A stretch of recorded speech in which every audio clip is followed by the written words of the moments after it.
All right. That was if you want to say that was a Vikings typical win, beating teams that they shouldn't beat. They did it again. They probably played their best game of the season. Um, Kirk Cousins actually had a good game. Let's get into it. I know you're scared. Yeah, I do too. If I were you, I know you're scared. I do too. If I were you, you better bring your A game. Bring your A game. You better bring your A game. Bring your A game. You better bring your A game. Bring your A game. You better bring your A game.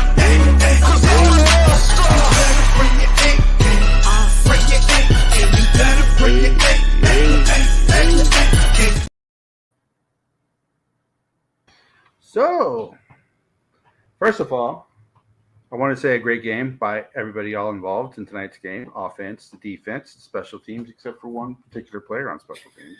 We'll get into that. He's been perfect so far this year, so I'm not going to kill him too much. No, please. He's a kicker. He gets no love. He could have. Oh, yeah, he's a kicker. They're all head cases. We all know that. He's a kicker. He gets no love. They ain't even athletes. But first, let me plug in my light here. My light came unplugged. But first, I got one thing to say, and then we can go ahead and talk about the rest of the post-game show. To all you season ticket holders who sell your tickets, this is worse. This is probably one of the worst I've ever seen. It was 50-50, and it should never be 50-50 with Minnesota. We always talk about how loyal Viking fans we are. We are not. If you're a season ticket holder, if you ain't with us when this team is bad, I don't want you with us when this team is good. So if you don't come back, I don't care. You do not sell your tickets to the opposing team. If you want to sell them to another Vikings fan, that's a different story. But you do not sell them to the opposition. I mean, I'm glad that there was that many, and I guess you can kind of say glad there was that many 49er fans because we sent them home crying. But if you do not want to be with the team when they're not good, then I don't want you. I don't want you when we are good. You know what? I'm going to come to season ticket holders' defense if they do sell the tickets. When you sell the tickets, you don't know who you're selling them to. That's the biggest thing. You don't know if you're selling it to a Viking fan or a Niner fan. It's been that way. It's been that way for years with the Packer games. You don't know. We sold our tickets. I know season ticket holders that have sold their tickets for years because they probably need the money. And don't buy season tickets. Well, and some of them have had them for years. They may go to one or two games, but if they can't make the other ones, you can't let them go to waste. So you got to get your money back. But when you sell them, you don't know who's buying them. They just put them up for sale, and then and I think it's through whoever, but they're bought online, and you don't know what fan they are. You just don't. So. I'm sure if you want to sell them, you can put them on a Vikings page. Say, hey, I can't make it to the game. Does anybody want to buy my tickets? Some people have done that, but then some people don't do that. Those that aren't part of social media, and there's a lot of them that aren't, they just go to I think the NFL has a resale page, and they sell them that way. You just don't know who's buying the ticket. So I mean, and for the tickets that go on sale, which I don't even know when single game tickets. I didn't hear nothing about single game tickets this year. I usually hear it. And, but yeah, there was a lot of red in the stands tonight. A lot of red. I think it was 50-50. It's usually 50-50 when the Packers come to town, and sometimes 50-50 when the Bears. But for the Niners, and we got a lot of transplants up here, and the Niners are like that hot team that everybody likes. Yeah. So you kind of get that whole, they're like Kansas City, but Kansas City's close to us. So, but with the Niners, they're the West Coast, but you have fans especially those that really don't follow football. So they follow the most popular teams. So you're going to get those. But I mean, yeah, if I had the tickets, I would definitely go to the game. But I mean, because there are days where I can't even get out of bed. I can't walk. And if I have season tickets and I'm not going to let the ticket go to waste, I'm going to sell it. At least get my money back. Because them tickets are freaking expensive.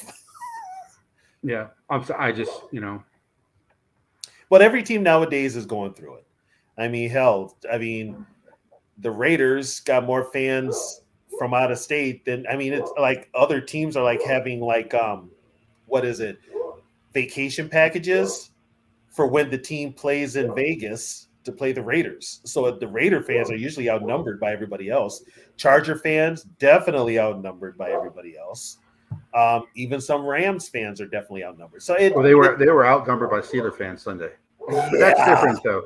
They yeah. haven't been. LA hasn't had a team in how many years though? So there's No, and a for this is all new. Even though they yeah, won a Super Bowl, this is all new, which I yeah. think the NFL helped push that. Well, But that's for another topic. yeah. But So is this one of those games where the Vikings won a game where they shouldn't have won, or is this quote unquote what they are they? Is this what they're going to be like now? They well, still turn the ball over. they still did Viking things, but they Yeah, overcame them. On paper, they should have got their asses kicked. But you don't play the game on games paper. on paper. Yes, yep. So what they did today was they actually played. This is their first complete game that they've played all year on Yep. both sides of the ball. Yeah, they did have their lulls where you were kind of like you don't want to give San Francisco any type of hope because the way that team is built, they're going to take advantage of it. But tonight, I tell you what, the Vikings, I KOC's play calling had its moments where I wanted to just punch him in the face, but for the most part, it was effective. Kirk was effective. He missed a couple of TDs, but Kirk was fine. My big thing was the offensive line played better.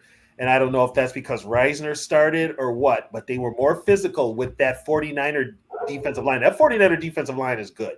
Yeah. Don't take nothing away. That 49er defensive line is one of the best in the NFL. And I don't think Kirk got sacked today. No sacks. No, he didn't get sacked tonight. So, that you give that offensive line credit. I'm still upset with KOC that he doesn't stick with the run.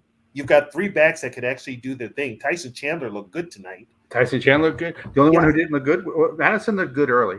He looked good early, but then I don't know what it is. He'll have a couple of good runs, and then he'll have a couple of runs where he looks lost. Yeah. And then Cam Akers looked good. Cam Akers looks like I would start Cam Akers, to be honest. Well, doesn't he start? Isn't he the starter? Don't they? Well, I think Madison started tonight. I think he uses three safeties and only two linebackers. Who's that? Flores. No, Akers is a running back. Oh, sorry. I thought you said Bynum. I'm sorry. No, Akers is a running back. But yeah, I saw Bynum on TV too, so that's another reason why. I'll tell you what. If Bynum now keep in mind what Bynum did tonight. Travis Kelce had beat him on that pass that he jumped up there for and didn't get, right? Yeah. He got one of those interceptions tonight doing that same play on Kittle, the last interception. Yeah. So the kid can play. I mean, he's playing safety, but he's also a corner. So he came through. Danielle Hunter is Danielle Hunter. I'll tell you what, the defensive line actually looked pretty good. Yeah. I don't think McCaffrey had over 50 yards rushing, did he? No. He had 15 rushes, 45 yards. Yeah. 2 touchdowns. One was receiving pass out in the flat, and he was wide open. I'm like, yeah. But he was ineffective. Yes, they didn't have Trent Williams. They didn't have Deebo Samuel. So going back to the prior week, I told everybody they hold San Francisco to 17 points. They're winning. And the fact that the national media, all the 49er fans, including the one that you had on the other show, to sit there and say that the injuries that they have are not going to affect their offense at all, was to me was just the most ridiculous thing I've ever heard. The Vikings defense, and another thing is they were acting like the Vikings defense this year is the Vikings defense of last year. It's not. This Vikings defense is way better than it was last year, which goes to show that last year really wasn't the players. It was how bad the coaching was. So And So the fact, Donato should never have had the job. right? So the fact that people were saying they would not miss Williams, they would not miss Debo, and that the offense would just keep humming. I mean, they shut down. Brandon Ayuk had a good first quarter, but after that, did you hear anything from him the rest of the game? And now here's where this is where I'm like, did San Francisco take the Vikings too lightly? They may have. I don't know. Yeah, I mean it's because Shannon. I mean they I don't know who they play next week, but did they look past the Vikings? Did they expect this to be just a cakewalk? That's another possibility. Yeah. But the Vikings came, and the Vikings. Here's the thing that we haven't seen with this Viking team all year, and I've said this: they were physical. They had been soft all year, especially against the run. Tonight, they were physical. They were actually hitting the Niners in the mouth, especially on the offensive line. And I give that to Dalton Reisner. I give him credit for that. He brings that attitude. This was the first game where the team they were physical. They play the Bengals next week. The Bengals? The 49ers play the Bengals next week. At home, or is that in Cincy? It's in San Francisco. Then they play. See, they may have been taking this lightly because they play the Bengals and then they play the Jaguars back to back. And the Jacksonville games in Jacksonville. Okay. And then they play the Bucks and then the Seahawks. And then they play the Eagles. And see, they're a game behind the Eagles too. Right. And their schedules or our schedule is getting weaker. Theirs is getting tougher. Ours is getting weaker now. But here's the thing now. The Vikings are 2 in a row. Yep. Okay. You've got to keep this momentum going. You cannot go into Green Bay and lay an egg. You can't have the typical letdown after a big win. No, you cannot have the letdown. But it's Green Bay, so that may keep them from having a letdown. Yeah. And Green Bay this year is not. Jordan Love is awful. Oh my God. Which I kind of love, but I kind of hate because they see that he's awful too. Yeah, but you know what though? Here's the thing with the Packers.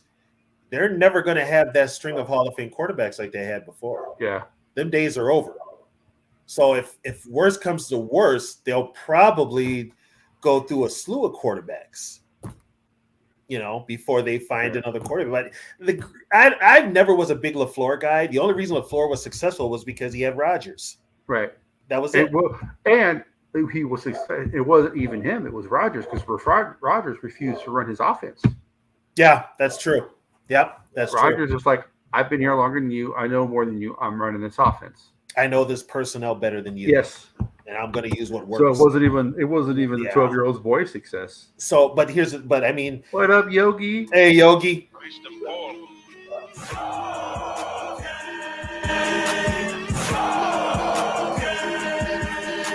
Look at him. He's got that new command center. Oh, yeah. We in this bitch. By the way, the Spin Doctor jersey worked tonight. Oh. Thoughts, Yogi? Had to rush home real quick. You know what I'm saying? The wife was painting and I hit the wall coming in the house. Yeah. Oh, you're going to hear about that now. You're going to hear about that. So, I heard you watched the game at work. Yes. What do you think? Man, oh man. Okay, so Saturday, they did pretty much all the things I needed them to do to get that W. I said TJ Hawkinson couldn't drop any balls. He didn't. Check. He didn't. I said if the 49ers stick to man defense, KLC's got to pick that shit apart. We did. Check. And I said we got to win the turnover battle. We did it. Check. And I said you hold the 49ers to 17 points, the Vikings win. Yeah. Check. Now, they had some opportunities to get the score closer to what I predicted, but hey. What did you predict? 31-30. Okay. Well, they scored what, 22? So Vikings scored 22. They could have had 30. So they should have had at least 28, and then the 2 missed field goals. So you're looking at 34. Yep. 34 points. Yeah. So 34-17. That would have been. Well, that right there would have been a statement game. Yeah. It would have been a statement game. 1-score game, man. What is it with KLC? He cannot win by more than a touchdown. He can't win games by more than a touchdown. And Byron Murphy, man, that dude misses so many tackles. Yeah, he could be. If they could trade him, I'd say trade him. At this point, I'm ready to put Blackman out there. And we got to give it up for Bynum. Yeah. Oh, yeah. Dude, Yeah. that dude has been beasting. He's been working on his tackling. That one where he caused the fumble, that interception at the end of the game. How about the worm? Oh, so we got a guy at work. And when he bets on the Vikings, it's always the opposite of what he bets on. So today I'm all, Chew, who'd you bet on to win? He's all the 49ers. And I was like, yes, because every week it's been the opposite of what he's bet on.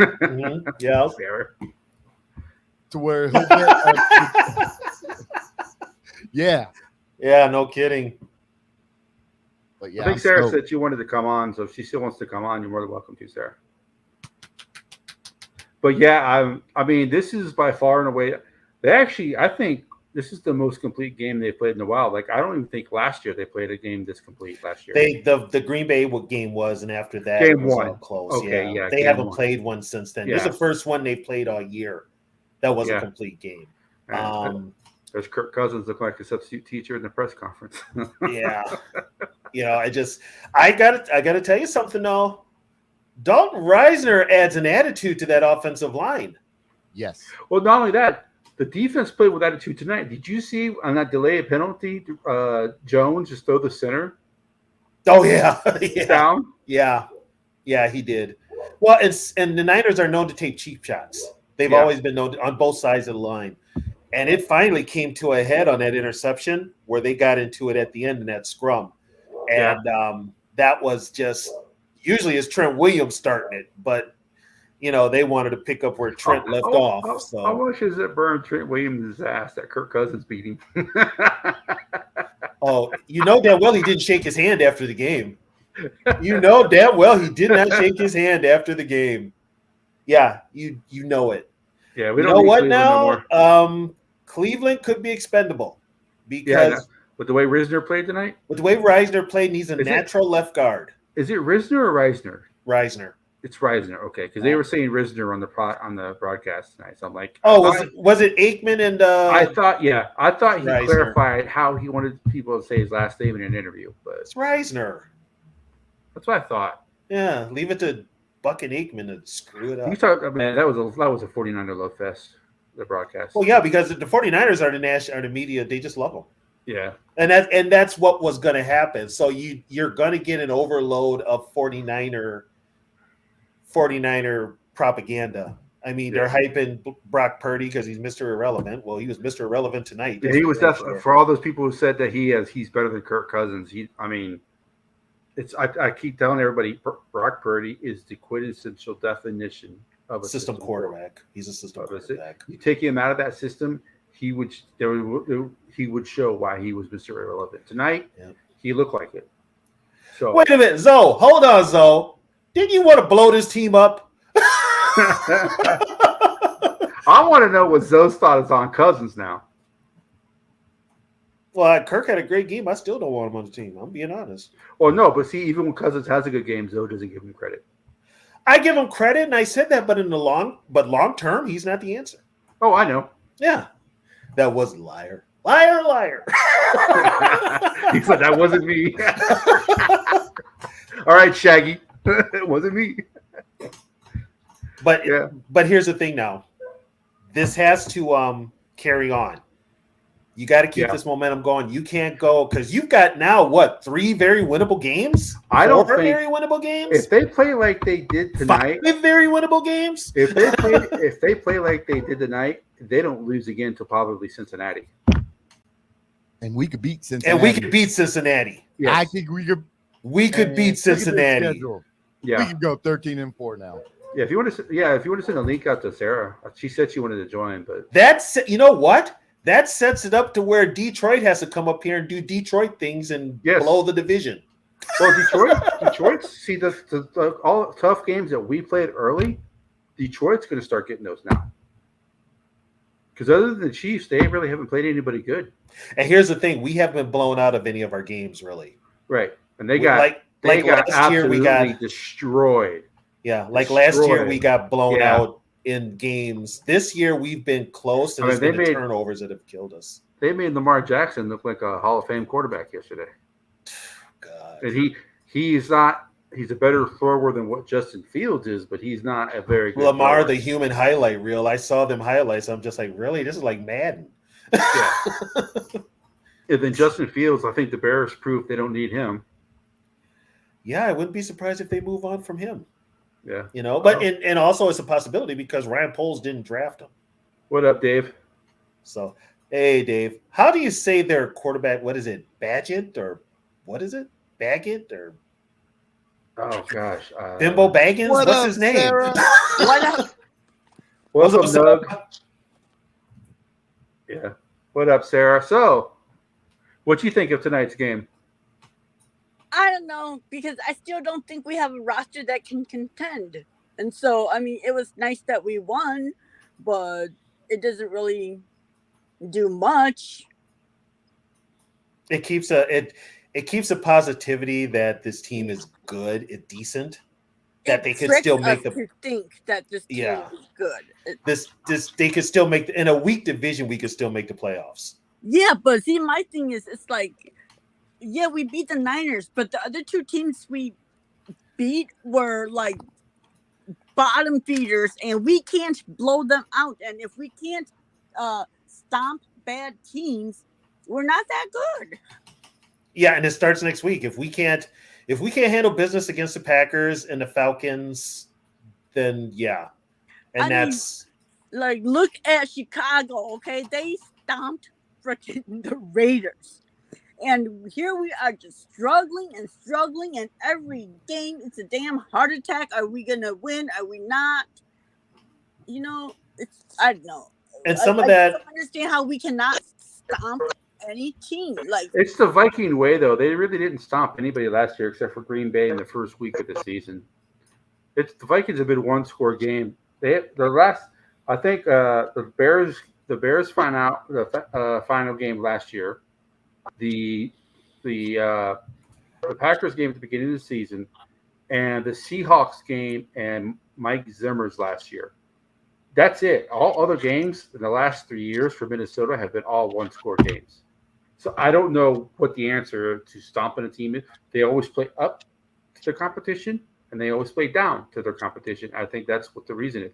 But they can't play. They had for them to have any chance this season. Like I said, they're not. If they make the playoffs, they make the playoffs. I'll be happy. But if they miss the playoffs, I'll be happy because we'll get the good pick. But I don't think they're good enough to win the Super Bowl. But you never know if they can do like a magical run. It's not the Vikings' way to do that, but you never know. But they Well, can. and that's also a problem too with Yeah. Viking management. They Yeah. just want to get in the playoffs and get on that magical run, Yeah. and that doesn't always happen. That's No. the problem. You can't think like that. You've got to history lesson here, Zoe. You might want to mute this. If you think back, if people that know those old school Viking teams, first of all, their whole thing when they started training camp was getting to the playoffs. The regular season was just a format. They were thinking Super Bowl as soon as they walked in there. Yeah. With this current group of players, they're just happy to make the playoffs. What kind of attitude is that? What You up, know, T-Bass? just do enough to make the playoffs. To me, that's excuse my language, that's bullshit. That's bullshit. So, T-Bass, your thoughts? I know you're at work. Yeah, so- well, as you guys know, I've been pretty damn hard on the Vikings, especially KOC. And I just got to give credit where credit due. Sounds like they came out tonight. I'm at work. I didn't get to see a lot of the game. But looking at the stats, the offensive line not just played good. They must have played great. Dalton Reisner started. Yeah, Reisner Dalton started. Reisner started. Yeah. Did you watch any of the game? Yeah, so I got a question. So for me, played football, high school level, never came off the field, and I always laugh. I don't ever remember drinking water as a kid. I seen where Addison left the game where they said because of cramps. But he never came back in the game, did he? Yeah, he Yeah, did. he He did. came back in. Yeah, It was he- more than it was He more got than that penalty cramps. at the end of the game. Yeah, Okay, It he was- came back in. he came but back. Yeah, he I probably think got it an was- IV. He probably got an IV at the end of the third quarter into the fourth quarter. Yeah. I was wondering if they were hiding something because when I was watching some of the fourth quarter and he was still on the sideline, and I was wondering if it is cramp because he wasn't back in yet. And so my other point about break, I agree with you guys. Here's where I'm standing now on this season. That game excites me a little bit. That's But the problem. I was They reel us in, and then they just break out. Yeah. I was thinking, I want one of the two sides of the spectrum now. Either I want them to win the division, and then I'll worry about the playoff, Yeah. or I want them to do bad and be picking in the top 10. I don't want we came back and won 9 games, we get a second place schedule, and we don't get our quarterback of the future. Yeah. Well, because if you look at That's their what I'm scared about. if you look at their schedule, there is only 2 teams I am really, really worried about. I'm just saying they could lose any of these teams, but the Lions, if they play well, are very hard to beat, and Cincinnati, if they play well, are very hard to beat.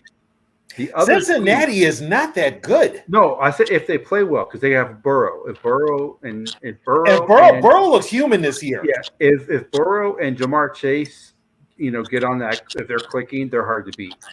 But but I'm saying of all the teams that are left, the game, if the game was here against Atlanta, I would be more confident in that. That might be a tricky game. But other than that, the other teams that are playing are awful. Okay, the Vikings aren't world beaters myself. Well, But that's where I'm talent wise, the Vikings do have more talent than a lot of teams that are coming up with the schedule. Well, okay. So the next 2 weeks, we've got Jordan Love, who looks horrible, Yep. and Desmond Ritter, who is garbage. Yeah. So he looked bad. So I'll tell you what: if the Vikings lose to these 2 teams, it's like forget it. Move on to next year. You Yeah, can but beat then- these 2 teams. but We winning. but if they lose to the next 2 games, the trade deadline's over already. That's what scares me. the only one that looks to be traded, though, and I'm going to tell you, I'm being truthful. The only one that looks to be traded is probably Ezra Cleveland. Right. But he's And injured. yeah. You can't trade an injured player, right? Yeah, you can trade an injured player. Oh, okay. Yeah. But if they would have lost tonight and lost next, Oh, but there it would have probably fire would have sale. been more trade. Yeah, So if they lose that- tonight, it would have been a fire sale. That Yeah. just what worried me. Typical Vikings. They won Yeah. tonight. They dropped the next 2 games, and then the trade deadline over. Yeah, I think That's why I said I want one end of the spectrum or the other. Either win the division yeah. or top 10 pick. I And think that's if what they scares would me. have lost, I think if they would have lost tonight, they would have kept some of the players for next week to beat Green Bay, and then they would have traded the other players that they wanted to trade that were on that list after the Green Bay game. Here's the thing, But though. now that they beat San Yeah. Fran, they're not trading nobody. This they may team- trade I'm for still someone. trading KJ. I'm still trading him. Yeah, I'd still trade KJ. You know, I actually made I a would. comment in Justin's game and Justin's live stream today. By the way, great job today, Justin. Great show. I said I'm surprised that in the whole first quarter, I'm surprised they didn't throw to KJ. Oh, They were gee, you throwing wonder everybody why? else. Finally. Did you see him tonight? Well, I was surprised. I was happily surprised that they didn't throw to him. I was actually shocked that Hawkinson hung on to every pass that he got tonight. I think he heard the chirping. Well, I got to go, guys. I just wanted to pop in. All right, finally, TS. Bye, T-Back. finally a performance that I'm excited about. Yes. Good job, AOC. I've been right in your ass. He did call a good game tonight. Seems To a like point. you did it. All right. I'm still Yeah. going to ride his ass. Oh, no, Especially at the there's a goal line. Later, T-Bass. Pleasure Later, as always, T-Bass. man. Bye. Welcome anytime. No, you can say going for the field goal on 4th and 1, all that type of stuff. You can say all that. Doing the quarterback sneak with chicken leg, Kirk Cousins. I can, if you want to criticize that. And here's the thing. That whole scrum thing only works when you have a powerful center. That's not working with Bradbury. And it doesn't help when he forgets the snap count. Thank you. You know, it's like, come on. They should have put Reisner in at center, moved him over to center for that play, brought in Brandel to play guard to get more. You could have brought in Schlattman. Yeah, that's who. Yeah, I like that attitude that Reisner brings to it. Makes our offensive line not look as soft as they did before. Yeah, both sides of the line tonight had an attitude. I noticed that they were actually hitting the Niners in the mouth. That's how I put it. They were. What's up, D Wood? We got the missed 11. What up, D Woods? What's up with y'all cars? What's the deal? He's live from the parking lot of US Bank Stadium now. Nah. I just did a Walmart run after the game, man. So I thought I would get on for a few minutes with y'all, man. How y'all doing out there, man? It's a win. We'll take it. It's a win against. It's a win. We'll take it. With the way the fans have been in California, I get to mess with all these Niner fans tomorrow. Oh, they're gonna be salty. I was getting ready to say the same thing. I usually do not dislike the 49ers. I can take them or leave them, but with the way the fans have been talking, acting like the Vikings are, looking past Minnesota. Yeah, the Vikings have not been good this year, but they have not been blown out. They've been in every game. So to act like Minnesota doesn't exist and to act like your team's not going to miss a beat with all the injuries you have, right? That's what made me mad more than anything else. And then, so go and speak your words. Bang, Viking gang, right? That's what the Niners be saying. Yeah, bang, Viking gang. That's what I'm talking about. But what you guys think today? I thought they was going to lose because KOC play calling was horrible. It was in and out. It had its moments. It had its moments. I was worried they gonna blow this, man. Oh, that's always there. I mean, how many of us were sitting there when they missed that field goal and they had 1:13 left to go in the game to drive down the field down by 5? How many times have we seen a team go down and get a touchdown with no time left? With less than a minute sometimes. Yeah. We let that guy in Dallas do it. What was it Cooper Rush? Yeah, Cooper Rush. And Kellen Moore did it for him. And that was Andy Dalton. Rifle. Well, they've had so many backup quarterbacks beat us. Yeah, it's funny. I want Dak Prescott to play every time we play them because we seem to be able to beat him. Well, yeah, but he put up 40 points on us last year. The running game put up 40 points against us last year. But he threw 4 TD passes. So what you guys think going forward the next 5 games? They can run the table before the bye week? They could. They're just going to piss me off. That would be the most. They're going to win one game and then lose 3 and then win 1 and then lose 4 and piss me off. They can't be inconsistent. That's the whole thing. This team has got to show consistency. They just can't. And that's what pisses off Viking fans the most. When you have a game like tonight and you've won 2 weeks in a row, you beat a team that you should beat, and then you beat a team you're not supposed to. Now you're facing a team that you should beat next week in Green Bay. If you go into Green Bay and you lose, that kills whatever good vibes you had for the last 2 games. Well, it kills momentum. The only way Green Bay can beat people now is by running the football because that quarterback is useless. And the Vikings have been pretty good at stopping the run lately. I mean, they held McCaffrey to under 50 yards rushing today. If you would have told me that, I would have told you were on something. Well, we should have known it, though, when they said Debo wasn't playing, because right there, they didn't get the chance to put Debo in the backfield to spell McCaffrey. Exactly. And they didn't play Trent Williams. So guess what? Half your offense is gone, and Kittle was non-existent. He really was. I mean, he made a couple of big plays down the field, but that was just about it. But he didn't kill us in the red zone. No. He didn't kill us in the red zone, and for some reason they had the one pass where they were wide open in the middle, but after that they tightened it up.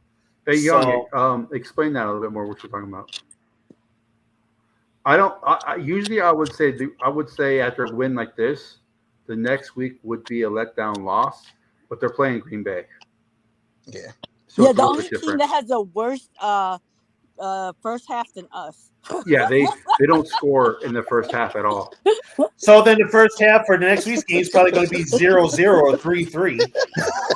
Probably. God. Well, Yeah. but here's the thing. Also, they can't Here's the stop the thing. run. So hopefully KOC By runs the the bye ball. week, we're going to be 8-4.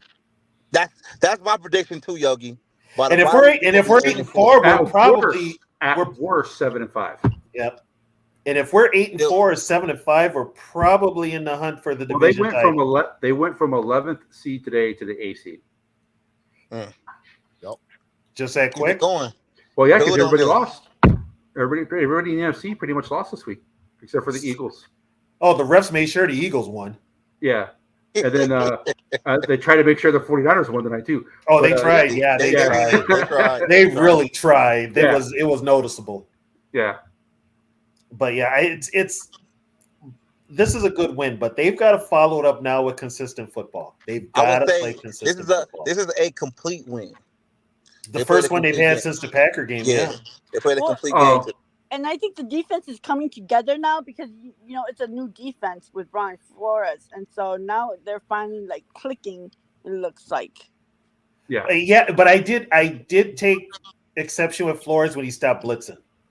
That's when they scored that. That's when they went. That's down when they 3 scored yards. that touchdown. Yeah. He was just a They were- 3-man rush. Yeah, they You were think down. he does that because he like wants to confuse him, give him a heavy blitz the whole time, and then drop him back Well, and then it just could throw in be. the coverage? It could be. And with a quarterback like Purdy, he's not Mahomes, and he's not Hurts. He's not he's. He good, looked but like Mr. He looked like he the looked last like pick in the Mr. draft. Irrelevant tonight. Yeah. He And did. he had two interceptions that were costly. On the same play. Yeah, Cam Bynum was his favorite receiver in that final drive. Shit, put Cam Bynum in at tight end because he. Yeah, he was right where it's just with they put an offense together for Purdy that he doesn't have to do too much work. But guess what? When you're missing some of those pieces, You got to do that work. then he's got to do the work. I don't think he can do it. I don't. I don't know. I think the Eagles might be the Super Bowl favorites, but I get your point. We got to win. Let's Well, Denver go gave ahead and up win. Denver gave up 70 points like 2-3 weeks ago. So, and it was in Denver. Yeah, and the Watchers put But- like 10 points. If it wasn't for the refs, that game against the Eagles and with the Dolphins would have been a lot closer. Yeah. It's I think now, and I think the NFL they're not going to look into it, but Go ahead, sorry. I was always at the point where I know the refs do their little shenanigans and crap like that. But after this past weekend, It was awful. I'm really asking some questions. Well, 'Cause there's it was If I bad. was a Colts fan, I would be pissed if I was a Colts fan. They literally gave Browns 2 touchdowns at the end of that game for them to win. Which Wow. don't get me wrong, I'm happy because I love Kevin Stefanski and I hope he does well in Cleveland. I really do. But they did not deserve to beat the Colts. I don't know. Miles Garrett played his ass off. He did. I gotta He's give the him that best credit. defensive end in football. I hope so. He played his ass. He was jumping over the line, blocking kicks. Yeah. I'm like, damn. Yeah, he played lights out. I'm like, put a cape on this motherfucker. Yeah, but I mean, like even the Colts was able to put up that much points against that number 1 defense. This year, everyone is just so inconsistent. Well, in the NFL, if you've noticed, 1 week, like the week before this one, the NFL scoring was down. I think it was down for 2 weeks in a row. This week, they amped it up. Yeah, they're like, come on, refs. We need Yep, some. they amped it up. And the Packers offense is worse than ours. Oh, they give the Packers favors, and the Packers can't take advantage of it. Yeah. I You know, mean, it's funny though. They do not give them as much as they used to now that they don't have Aaron Rodgers. Rodgers Well, no, ain't they- there. they don't Because have the media darling. They don't I was have the media watching- darling. I was watching Tom Gross and he's like, "Wow, we usually get that call. I guess this is what life is like without a Hall of Fame quarterback." Oh, you think? I told you, Mr. Grossi. I put this in your chat so many times. I said, when Aaron Rodgers leaves, you guys will go back to being one of the worst teams in NFC. They will be the Packers You from weren't alive. 1968 to 1991. Yeah, you weren't alive when they were bad. All these Yep. Packer fans nowadays, they don't know what it's like. They never knew when the Packers were one of the worst teams in the NFL. Well, you know what? They're fixing to get ready to get some. Yep, they're That's calling right. Matt LaFleur. Oh, he is a fraud. He shouldn't have got the job in the first Yeah. place. Yeah. He is. That's a perfect name for him, LaFraud. He looks more comfortable in a tree stand waiting for dinner than he does coaching on the sidelines. Hey, here's some. Well, he's not old enough to drink yet, is he? Yeah, he barely old enough to get in the bar, but he can hunt. He can put a gun in his hand. Here's some matchups next week that we want to happen. We want the Rams to beat the Cowboys. Well, they're pissed Oh, off. where are they playing? Huh? Where are they playing? It doesn't matter. It's going to be home field advantage for Cowboys. It don't matter. Yeah, they're playing in Texas. We need to beat Green Bay. Okay, We need Tennessee to beat Atlanta. that's a possibility. We need Because they can't stop the run. We need the Colts to beat the Saints. The Colts are going to be pissed. Oh, wait. Who's playing quarterback in New Orleans? Is it Derek Carr? Yeah. Oh yeah, They're- yeah. Saints lose. Here's the thing, though. They're better when Derek Carr plays. They're worse when he doesn't. So what does that tell you about the Saints? They suck. I know. I'm just saying. They suck. And we need the Browns to beat Seattle That could happen. The Browns are Is that in Cleveland or in Seattle? in Seattle. Ooh, with that defense though. Is Deshaun playing? I don't trust. I don't. We don't know I don't yet. trust Geno. I don't trust Geno against that defense. Yeah. Geno is like hot and cold. I know. Sometimes his age is kind of shows with Well, his age. not only that, my All wife. Vikings got to do is take care of their end. The end of the. All you can do. Is That's take really care all of we your- got to do. Yeah. If we- all we got to we do beat- is Put it this take way, care of ours. you beat the Packers. You've also won what 2 games in the division now, Yes, you are. You're 2-0 in the 2-0 in the division. and then the next week you go to Atlanta, which is going to ruin my girlfriend. Ain't going to talk But to me I for think- about a week. I 'cause think she's a though. Falcons fan, but Desmond Ritter sucks. To be honest with you, He sucks. I would not be surprised if there's more purple in the stands in Atlanta than there is black and red. There was when I went there. I went to the game in 2015, and it felt like a home game. Because I know when I lived in Florida, when I went to Dolphins games, there was more purple in the stands than aqua. Yeah, all the transplants. The only place I did not see more purple than the home team was in Dallas. Yeah, and that's I'm glad changed. that our Dude, that's America's team, rival man. suck at drafting, and they didn't draft Jalen Carter, so we don't have to face him twice a year. Here's my thing with that whole America's team. Who the hell said they was half America hates that damn team? Textram, That's true. That's true. Oh, check Stram to cheat? he's the one who brought it up. Yeah, we're America's team. No, you ain't, motherfucker. Half America hates you. That's probably why we hate them, because they're American. But it's not. Oh. It's mostly, as someone who lives in Texas and lives in San Antonio, the arrogance that comes off of Cowboys fans, like Yeah. like when I'm wearing my Yeah. Viking stuff, they're like, "Oh, we was, you guys haven't won a Super Bowl." I'm like, "Oh yeah." Well, most of us in this building weren't Okay. alive last time the Cowboys. Guess won what? a The Super Bowl. Cowboys have been relevant since goddamn Cosby was on the TV. Well, that's what I tell them. I was at an auto parts store getting the windshield Damn. wiper for my car. And there was me and the guy who was making fun of the Vikings not winning the Super Bowl. We were like, our 40s, 50s, like our age. Everybody else in there was like 22, 23. I said, I know what you're talking about. All these fools around us right now, they weren't alive last time the Cowboys won a Super Bowl. No. The last time the Cowboys won the Super Bowl, since then, they have never gone back to the conference championship. No. They've gone back 4 times. No. They're cursed. Yeah. Vikings Gaming, we got that dub. They're cursed. Put it this way. The last time, man. put it this way. Last time the Cowboys were relevant. Peace out, fellas. All right, D. Will. All right, Woods. Last time the Cowboys were relevant, Monica Lewinsky was on her knees in the Oval Office. That's it. Was she Yeah. looking for a pen she dropped?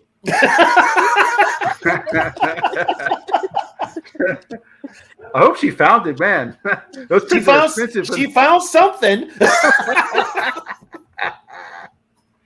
We got Mama Ketch in the house. So I mean, it's Hello, Mama.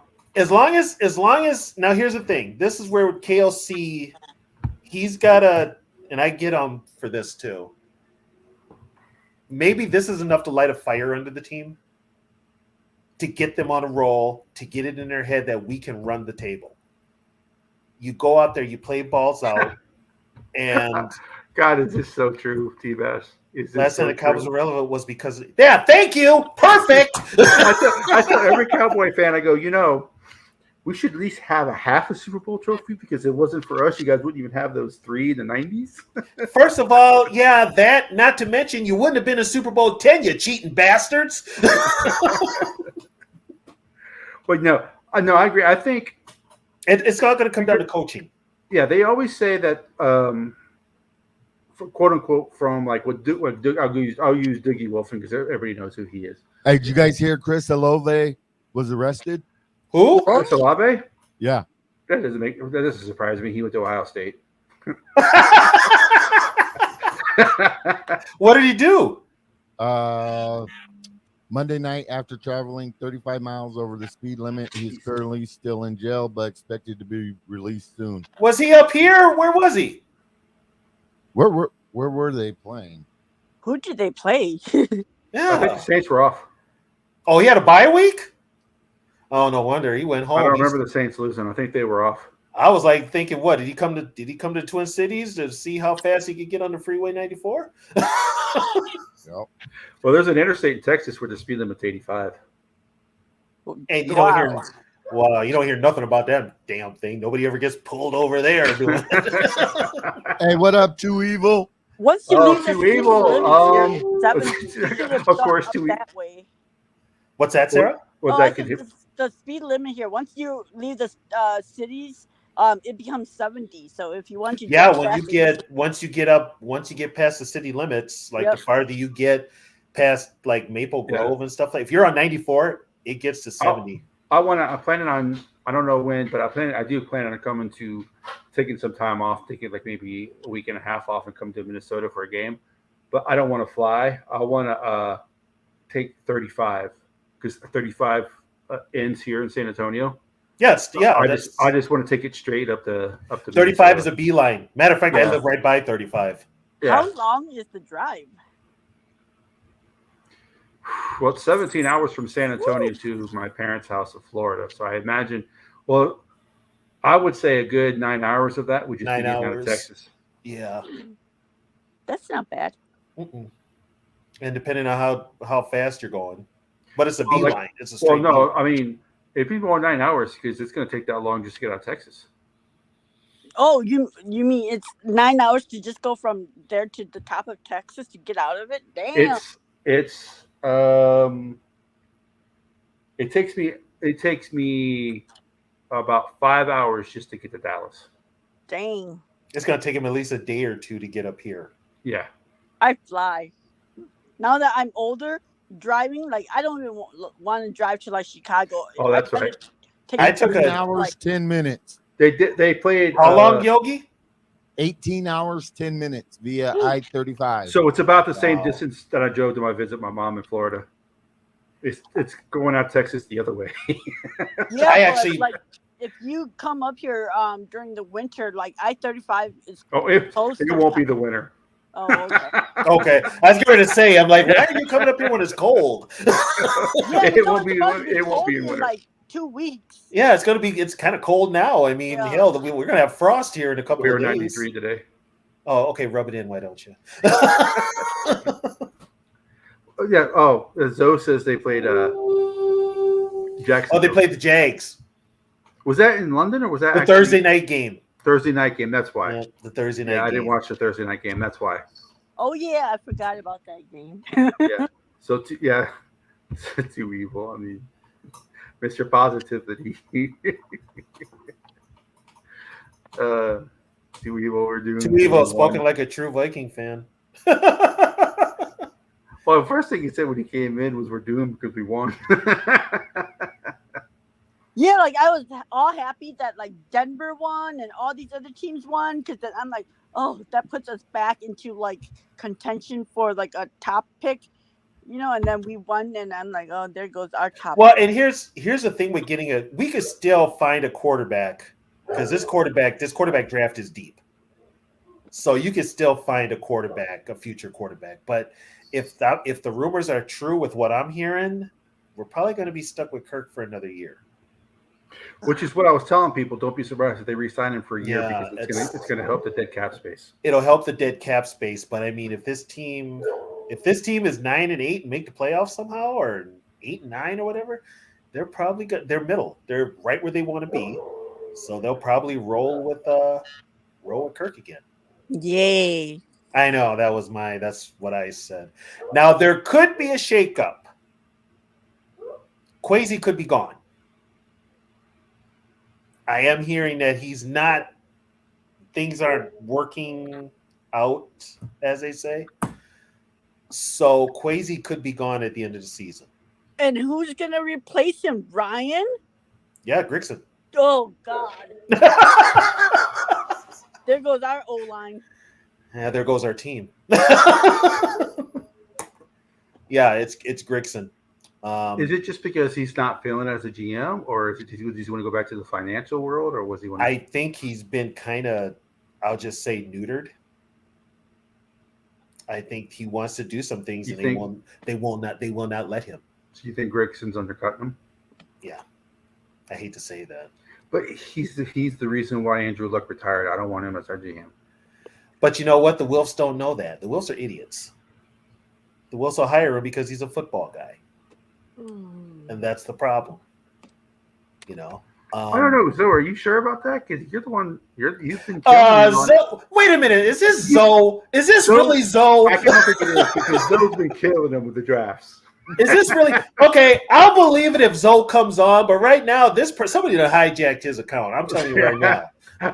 Zoe's gonna put out a release. I was hijacked. No, we're gonna get a help me. Blink twice if you're okay. But yeah, I mean, it's and it depends on what they do, how the season turns out. Yeah. But here's the thing: what's the Lions' record right now? 5-2, and we're 3-4. Yes. And Yogi, do you have the Lions schedule? They have easy. Let's put their schedule up and let's compare. Oh. Yeah, but some of the hard teams we played here, they haven't played yet. Give me a second. Y'all talk about something else. Because they already played KC. They don't have to. Yeah, but that was or just, that game was a joke. Yeah, but they won it. They won the joke of a game. They won the joke. The Chiefs didn't have the Taylor Swift effect yet. You know what? If I have to look at her every friggin' Sunday. Did you see the disrespectful thing that CBS Sports put up about Kelsey? Pretty much saying Kelsey is useless tight end without Taylor Swift. Oh, did they say that? Yeah, they're like, oh, Travis Kelsey games when Taylor Swift is not at the game is 48 yards a game, but the two games she's been at, he's got 99 yards. I think the only game she wasn't at was here. But yeah, well, she was at the one before us and the one after us. And she wasn't here. He had over 100 yards in each one of those games that she was at. You said you're saying that Travis Kelsey, the best tight end in football, is useless without Taylor Swift. Yeah, see, that's what pisses me off about the refs because that call, like they barely touched that Browns game. He barely touched him, and it's a PI or was it a holding or illegal contact or something? Yeah. Here is Snead all over Addison. And that's nothing? Like, are you effing kidding me? Yeah, he was mugged. Addison was mugged tonight.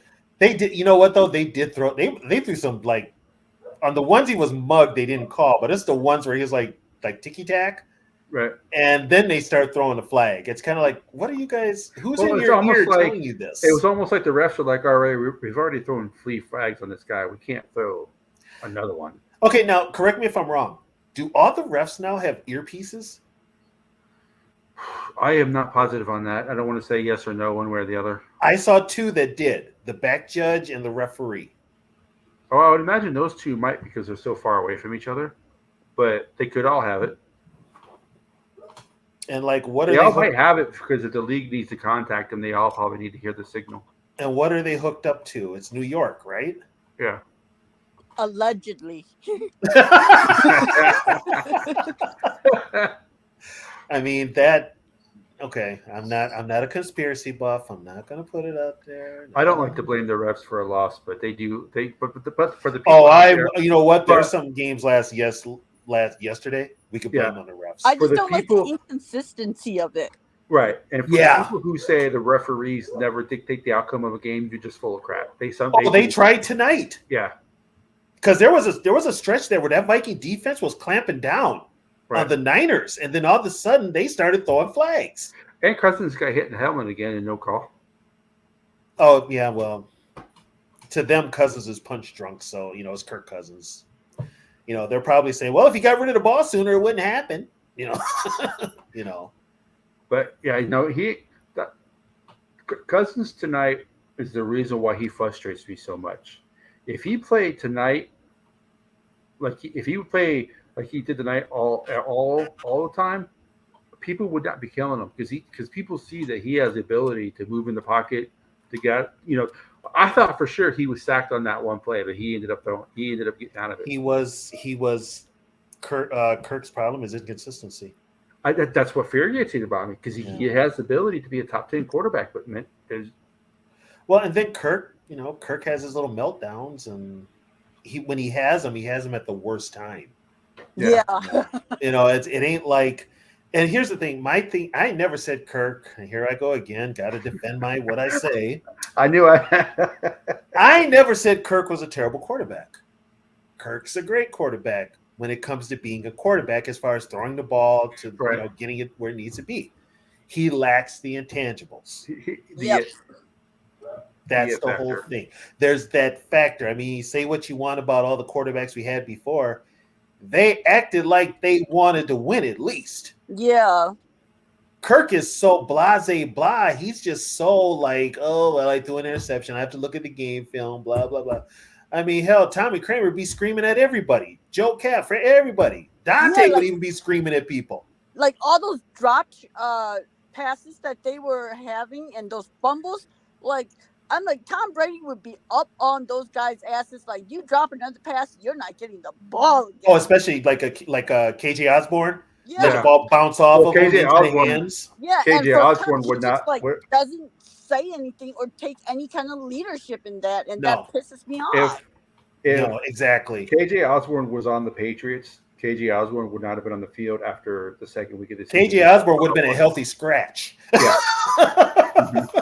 He would have been a healthy scratch. Well, let's give it up for the other guys on the other receivers. Powell had a good game tonight. Where did he come from? Is that the guy from LA? He came from the Rams. Yep. Wow. Hell, you know what? I'd actually sit Osborne and let Paul have that number. Yeah, well, number 2 now. Well, even I could trade him. Even what's his name got a catch tonight? Tristan Jackson. Tristan Jackson, yeah, he did. He even got a. Yeah. No, they did waive him, but he was signed back to the practice squad. We brought him back and elevated him. Yeah, the Vikings really like Tristan Jackson. I think they also like Jordan Naylor. Well, he's hurt. He's always hurt. But he hasn't even played. But they drafted Jordan Naylor though. They didn't draft Tristan Jackson. Same. He never plays. He's like Lewis Seen on the offensive side of the ball. Well, I saw Lewis Seen today. It was like the unicorn. Yeah, but Lewis. I saw Lewis Seen talking and bullshitting with JJ on the sideline. Yeah. With Lewis Seen now, I don't know what it is. I'm starting to think he can't pick up the playbook, or he can't. There's something going on with him mentally. He's probably got all the talent in the world. Well, maybe he's not that talented. He was relying on his teammates at Georgia. He had a hell of a cast. He had a hell of a support cast. And the Vikings are. I mean, look at even the guy the Packers traded, Quay Walker. He's not good either. He's from Georgia too. Yep. Yeah, he's from Georgia. Yeah. Yeah. So it seems like they were good as a unit, but individually, maybe they're not as. Well, and he also, good. I think Seen got to freelance a lot too, and he can't do that. Yeah, he can't do that. Yeah. Right, but there's something he can't put his. There's got to be I know Metellus is playing lights out though. So guess what? I'm not benching Metellus just to see what Seen can do. People were killing him because of that catch that Kittle made on him. Kittle's the second best tight end in the NFL. Yeah, that's going to happen. Yeah, it's going to happen. That's going to happen. Stop every pass. The one they should be asking the Niners who was covering Hawkinson tonight. They probably were like, we don't have to cover him. He can't catch. Yeah. True. But he ended up That's catching true. the ball. Yeah, it's it's like, but I mean, I give Hawkinson, he finally earned his money. He hung on to his That's because he passes. left his wallet in the car in the Yeah. locker room. True. Yeah, because those drop passes aren't gonna make him meet his incentive. Oh Yeah. God, next Monday is the Raiders and Lions. Yeah. I may have to avoid that one. Watch the Lions lose. And then they got a bye week.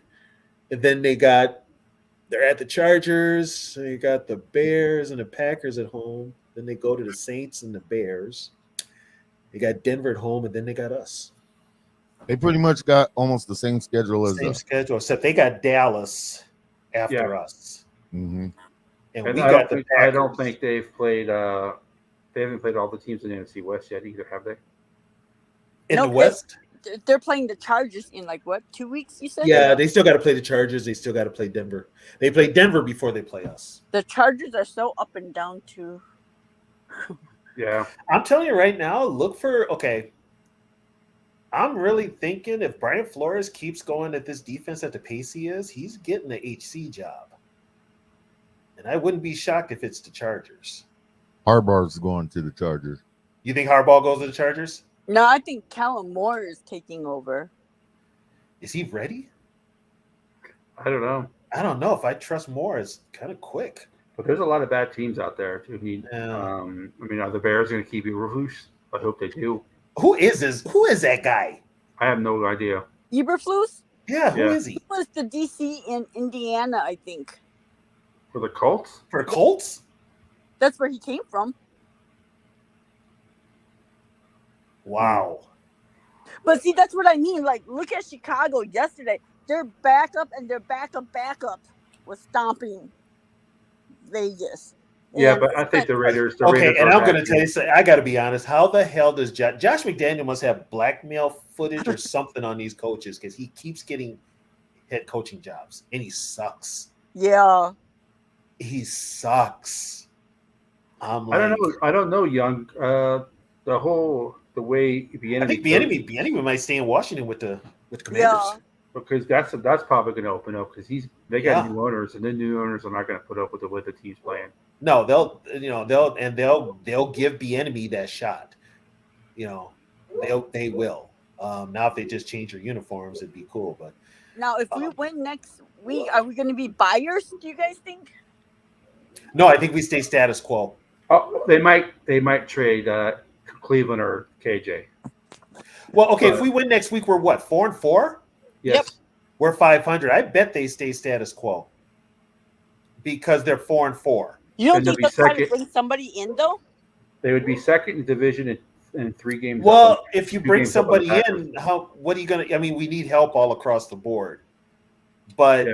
with the fact that But now, say fine. they win next week, you got a 3-game winning streak. Hey, quick question: where's all the 49er fans that said they would be in this post-game chat, win or lose? What 49er fans said that? Oh, I saw it like on saw it on a couple of the network shows that we had, like Justin. So 49er fans are like Packer fans. When they lose, you don't hear them. They go ghost.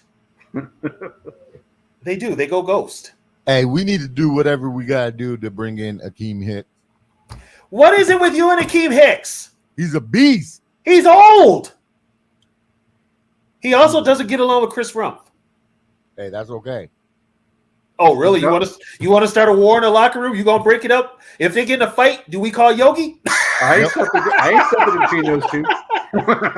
Hey, they need to tough it out for how many ever. Well, you could. more You know games. what? You could get. You bring Akeem Hicks in, which you know what? Now he'd be cheap. Yep. You could bring him in for 8 games, get the veteran minimum. He doesn't have to play a lot of snaps. Contract's not guaranteed. The contract's not guaranteed. It does work.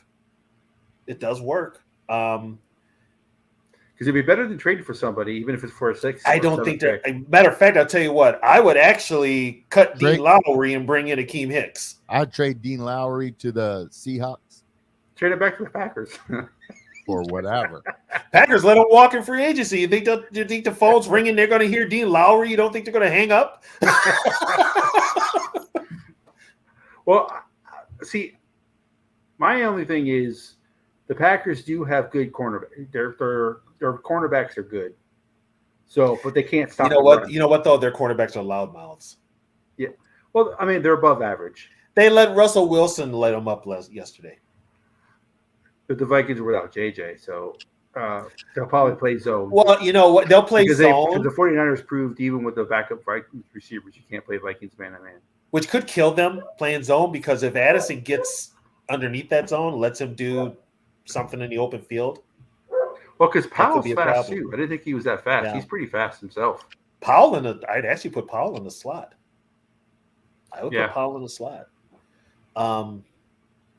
Plus they played Tyson Chandler tonight. Chandler can do some things. It's like KLC's got a bunch of weapons for offense, but they get stagnant when they keep the same personnel in there and they don't mix it up. And when they do mix it up, you're kind of like, why did you mix it up there? Yeah. Sometimes it works, sometimes it doesn't. If the Vikings get a lead tonight, like they do next week, the Packers aren't coming back. Their offense isn't good enough. No. They don't have the players. No. And that offensive line is not very good now. I guess if Bakhtiari's out for the year again, I think he should just retire. Yeah. But yeah. Well, no, because then he won't get paid. yeah, that's right. He signed that big ass extension. Yeah. God. Yeah, Packer fans, what the hell? You own the team. Why the hell would you sign him to it? Oh, that's right. You don't have me say so. Forgot. That's so weird. So then, like, I don't know. I don't understand how their decisions get made because if they have no owner, who votes on who's the president or who's the It's the GM, which is I thought it was Mark Murphy. It might be the Gutekunst. Gutekunst is the GM. Mark Murphy's a president of football operations. Okay, so they're the two that make which the is football pretty much decisions. the owner of the Packers. Right. I keep thinking his name is Gutekunst. Well, that's what some of the Packer fans are calling him. Yeah, that's what. And plus, he's got the same name of a former Gopher coach we had up here, John Gutekunst. Oh, Yeah. like wasn't his dad a coach here or something? Is that the same? Is that the same guy? With a last name like that, they got to be related. They got to be related. Yeah, his dad was a. It's like my last name. If anybody has my last name, we are all related. We're either like the most distance we are is like third or fourth cousins. Right. We're all related. Okay. Yeah, So there's not like the Smiths that. where you could be last name is Smith, someone else's Right. last name is Smith. You don't even know each other. Yeah, we had with a name like last name like that. They all got to be in the same family. Yeah, because Gutekunst took over for Lou Holtz when Lou Holtz bolted for Notre Dame. Yeah. He left the Gophers before the bowl game. Gutekunst was a defense coordinator, and he became the head coach, and they won the bowl game. So he was here for 5 years. So yeah. So Greg Joseph was perfect up until tonight. Yeah, who jinxed him? Probably me by saying he was perfect. I mean, he barely missed the extra point, but that last field goal, he missed that badly. Yeah. Well, he's a kicker, so I think the Vikings should bring in kickers to pressure him like they did last year because he seems to do well when they bring in kickers to challenge for his position. He seems to refocus.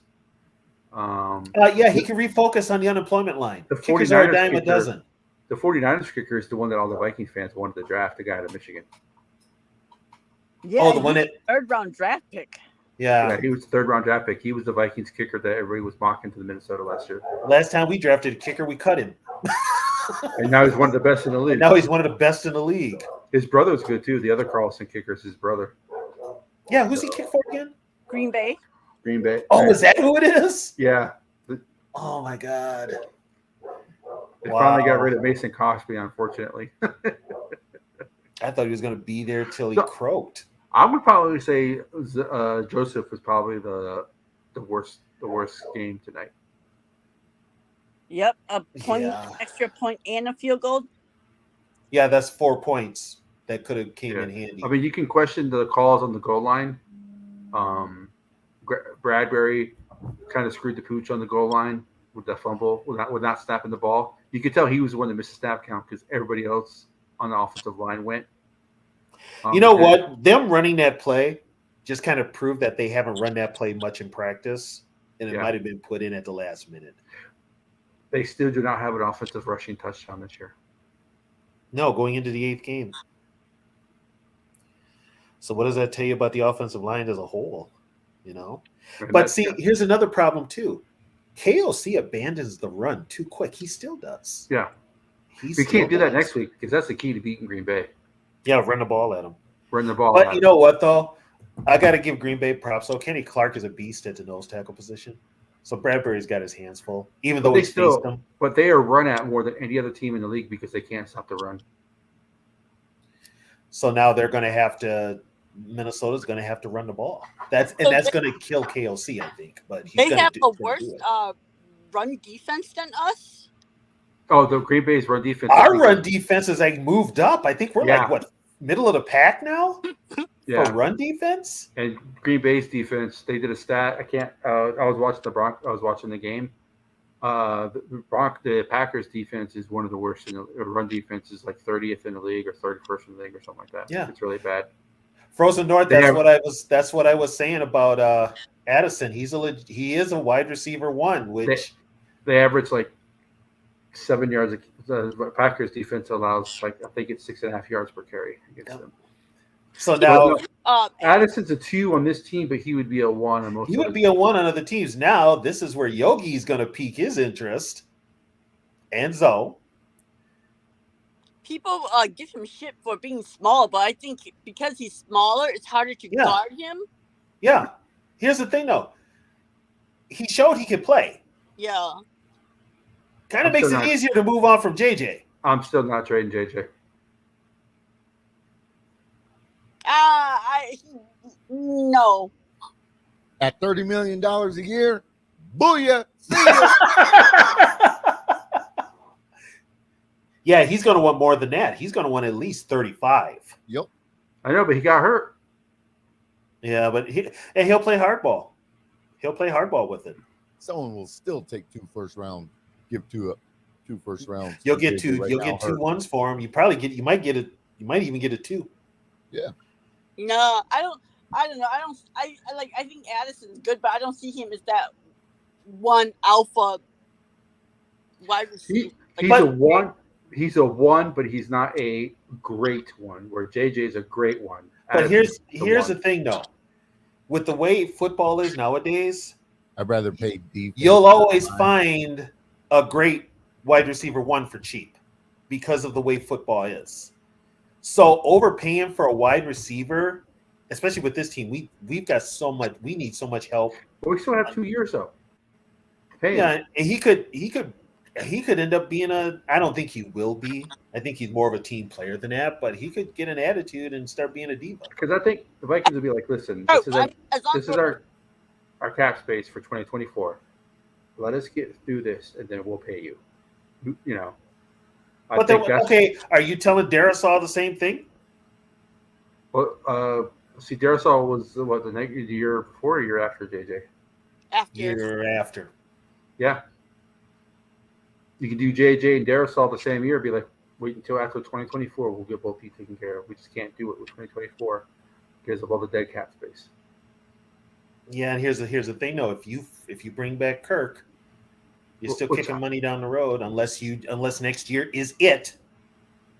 It's Is never it it until it's it.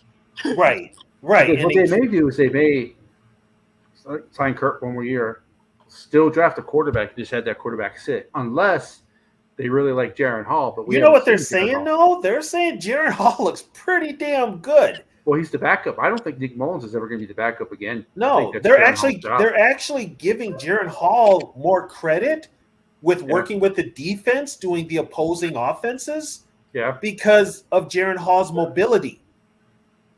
And most of the teams that we face run that type of offense. The only problem with Jaron Hall is he's old for a rookie. Yeah, and I mean, I think we're like one of the only teams who's had like success against running quarterbacks. This Yeah. Yeah. How old is Well, Hall? I think he's 20, 25, 26.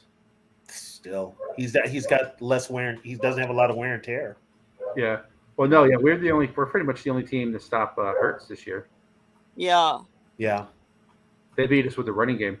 Well, you know what? Miami would have stopped him too if the refs hadn't helped. That's true. that's Yeah. true. Yeah, You did you know. see McDaniel's face during that Dolphins game? I don't know what it is about that guy. He just bugs me. My wife was I don't like, know. He's just a my wife is like, that's a head coach. I'm like, yeah. She's like, Yeah, looks like he should be fixing my computer. no. He should be playing Dungeons and Dragons. yeah. He's like a nerd. He just. I look at him and I'm just like, that is my head coach, and he's lucky he's got Vic Fangio for his defensive coordinator. That's why his defense is legit because he's got Fangio. But I mean, I'm looking at him and I'm just like, this guy looks like he's barely out of high school. He's running an NFL team. Yeah, but his offenses look pretty decent. So Yeah, until Tua gets hurt. yeah, Tua, and I give Tua a lot of credit. This year he stayed upright, but he's got that injury history. So, and can we officially say Buffalo is overrated and they need to blow that team up? their window closed. Yeah, that window slammed shut. Yeah, that window slammed shut. And what's his name's already complaining? Diggs. Yep. He's being Diggs. So Yeah, I mean, like I don't know. I just don't like how like every year they automatically get dubbed as like a Super Bowl contender, and it's like, why? They haven't shown anything either. no, and it's Josh Allen, and I've always thought Josh Allen was just kind of overrated. I really did. I was never that high on him like everybody else is. But he's kind of the reason they're not successful because he has his own meltdowns too. So Yeah, I mean, I was shocked that the Bills. I mean, that the Patriots beat them. Like, holy cow! they let Mac Jones beat him. That's embarrassing.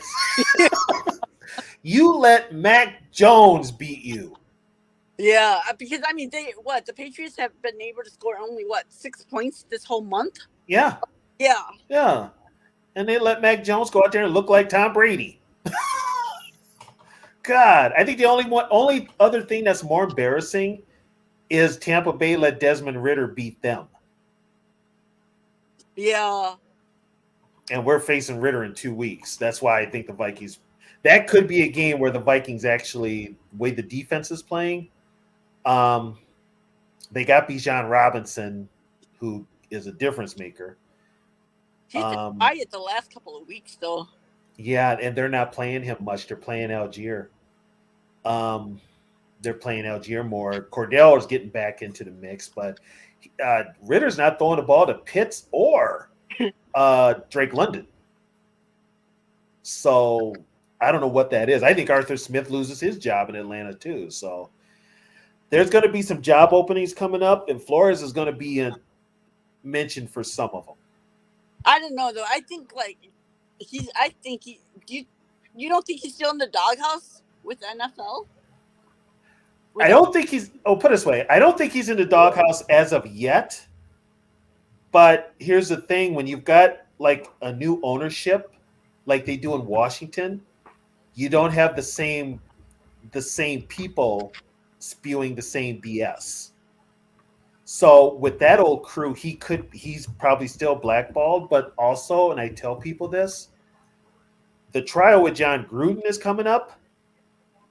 And a lot of that dirty secrets that the NFL has is all going to come out now because they're going to have to admit that they're the ones that leaked those emails. That was Roger Goodell that leaked those emails.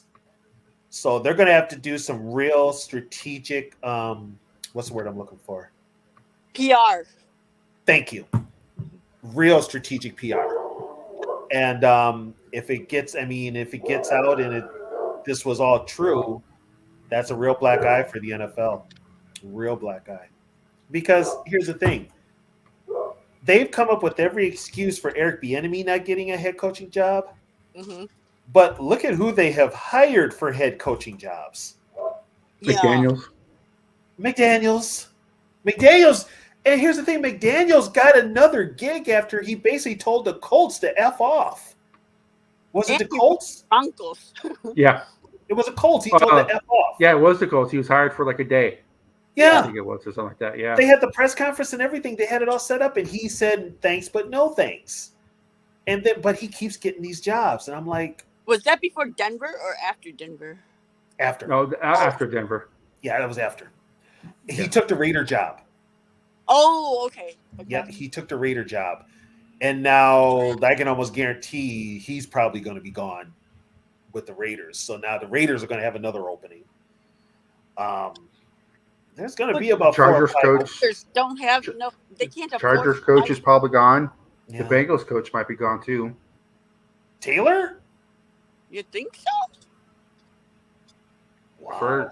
I've heard on some of the YouTube channels I watched, they talked about Taylor might be in trouble if they missed the playoffs. So also, what's his name? Because you got to look at the owner of the team. It's Mike Brown. Yeah, and he just went to the Super Bowl. Yeah, and the conference championship. I'm not saying Yeah. Mike Brown's smart. I'm just saying.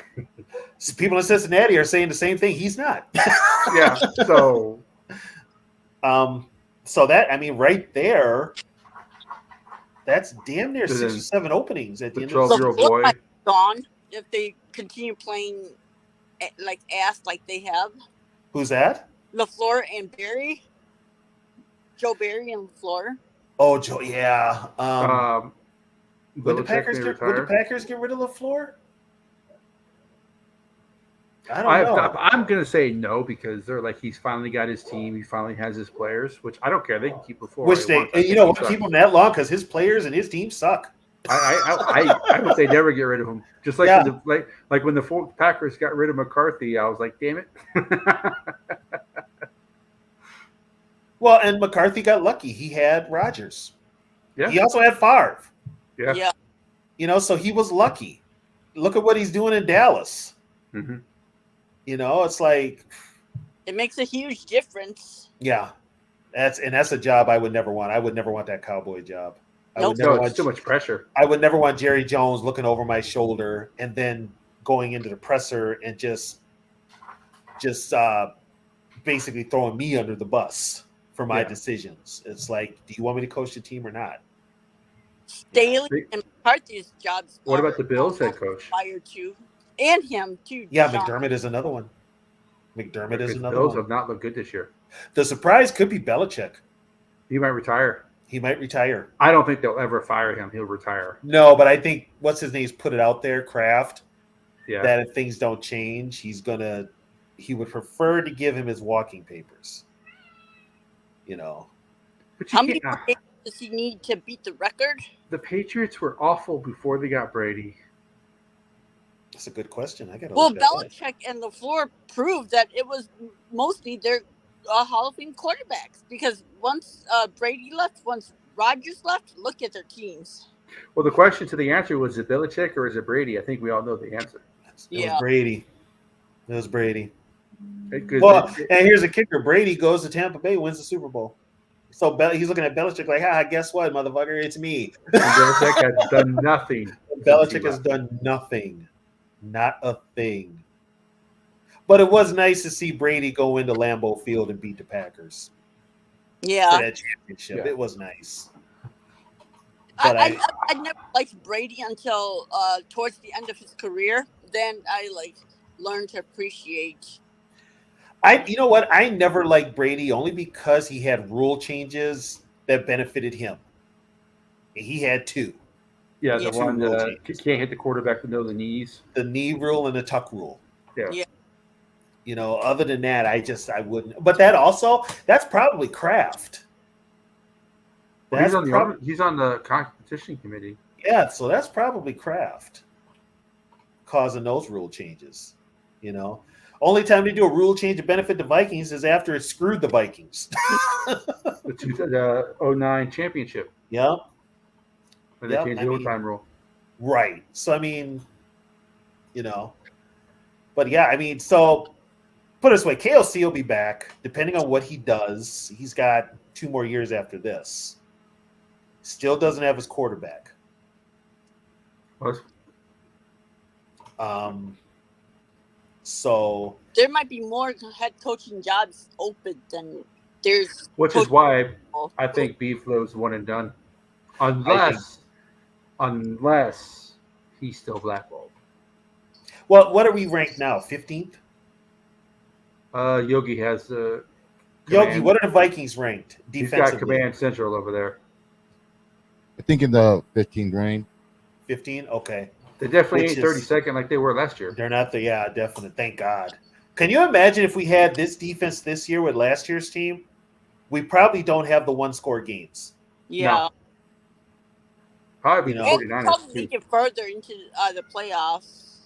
And we probably beat the Giants. Yeah. Well, he definitely beat the Giants. Yeah, we probably beat the Giants. But there was a bonus in that loss for the Giants because it made the Giants sign Daniel Jones. oh, now they're screwed for the next how many Now years? they're screwed. Yeah. God. Like 2 years, I think they can get out after 2 years. Yeah,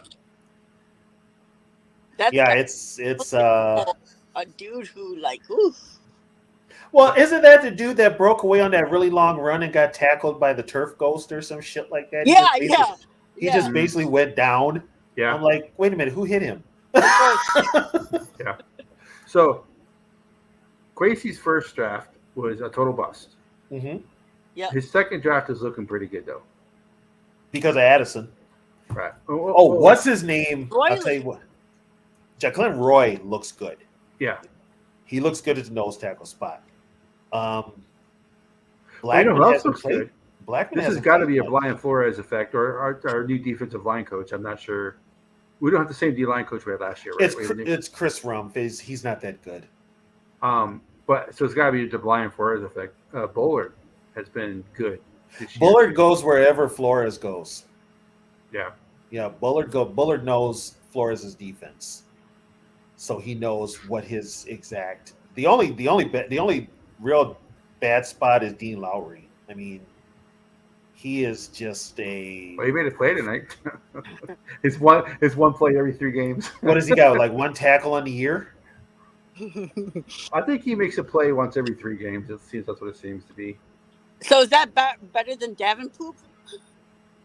Well, no, when Well, Davenport was in, he actually caused Davenport chaos. was in. He caused chaos as a Yeah, pass rusher. he's in, but the problem is he's like The barely. guy. Well, see, that's where you can knock Quasey because everybody knew his injury history, which is why nobody else was signing him. Oh, also, especially for the money that Quasey signed him to. Yeah, that's And- what I was saying. Like yeah. all the fans who want Michael Penix drafted, I'm like, I don't want to hear about because you're complaining about how Quasey signed like these injury-prone players, but you're wanting him to draft Penix. we drafted a bunch of injury-prone draftees too. I know. I said on the other one show I said Penix, but that was in comparison to Bo Nix. I'd rather have Penix than Bo Nix. But You know what? I wasn't that impressed with Bo Nix. I really wasn't. well, no, when you look at his Auburn tape, he was bad in the SEC. That's why he left. Yeah, I was not impressed with him.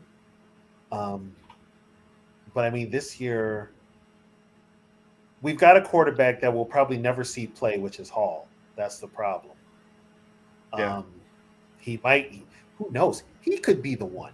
If you put him in the right offense, he could run this offense. If you let Wes Phillips call the plays, don't know if KOC should call the plays for him. That's another one.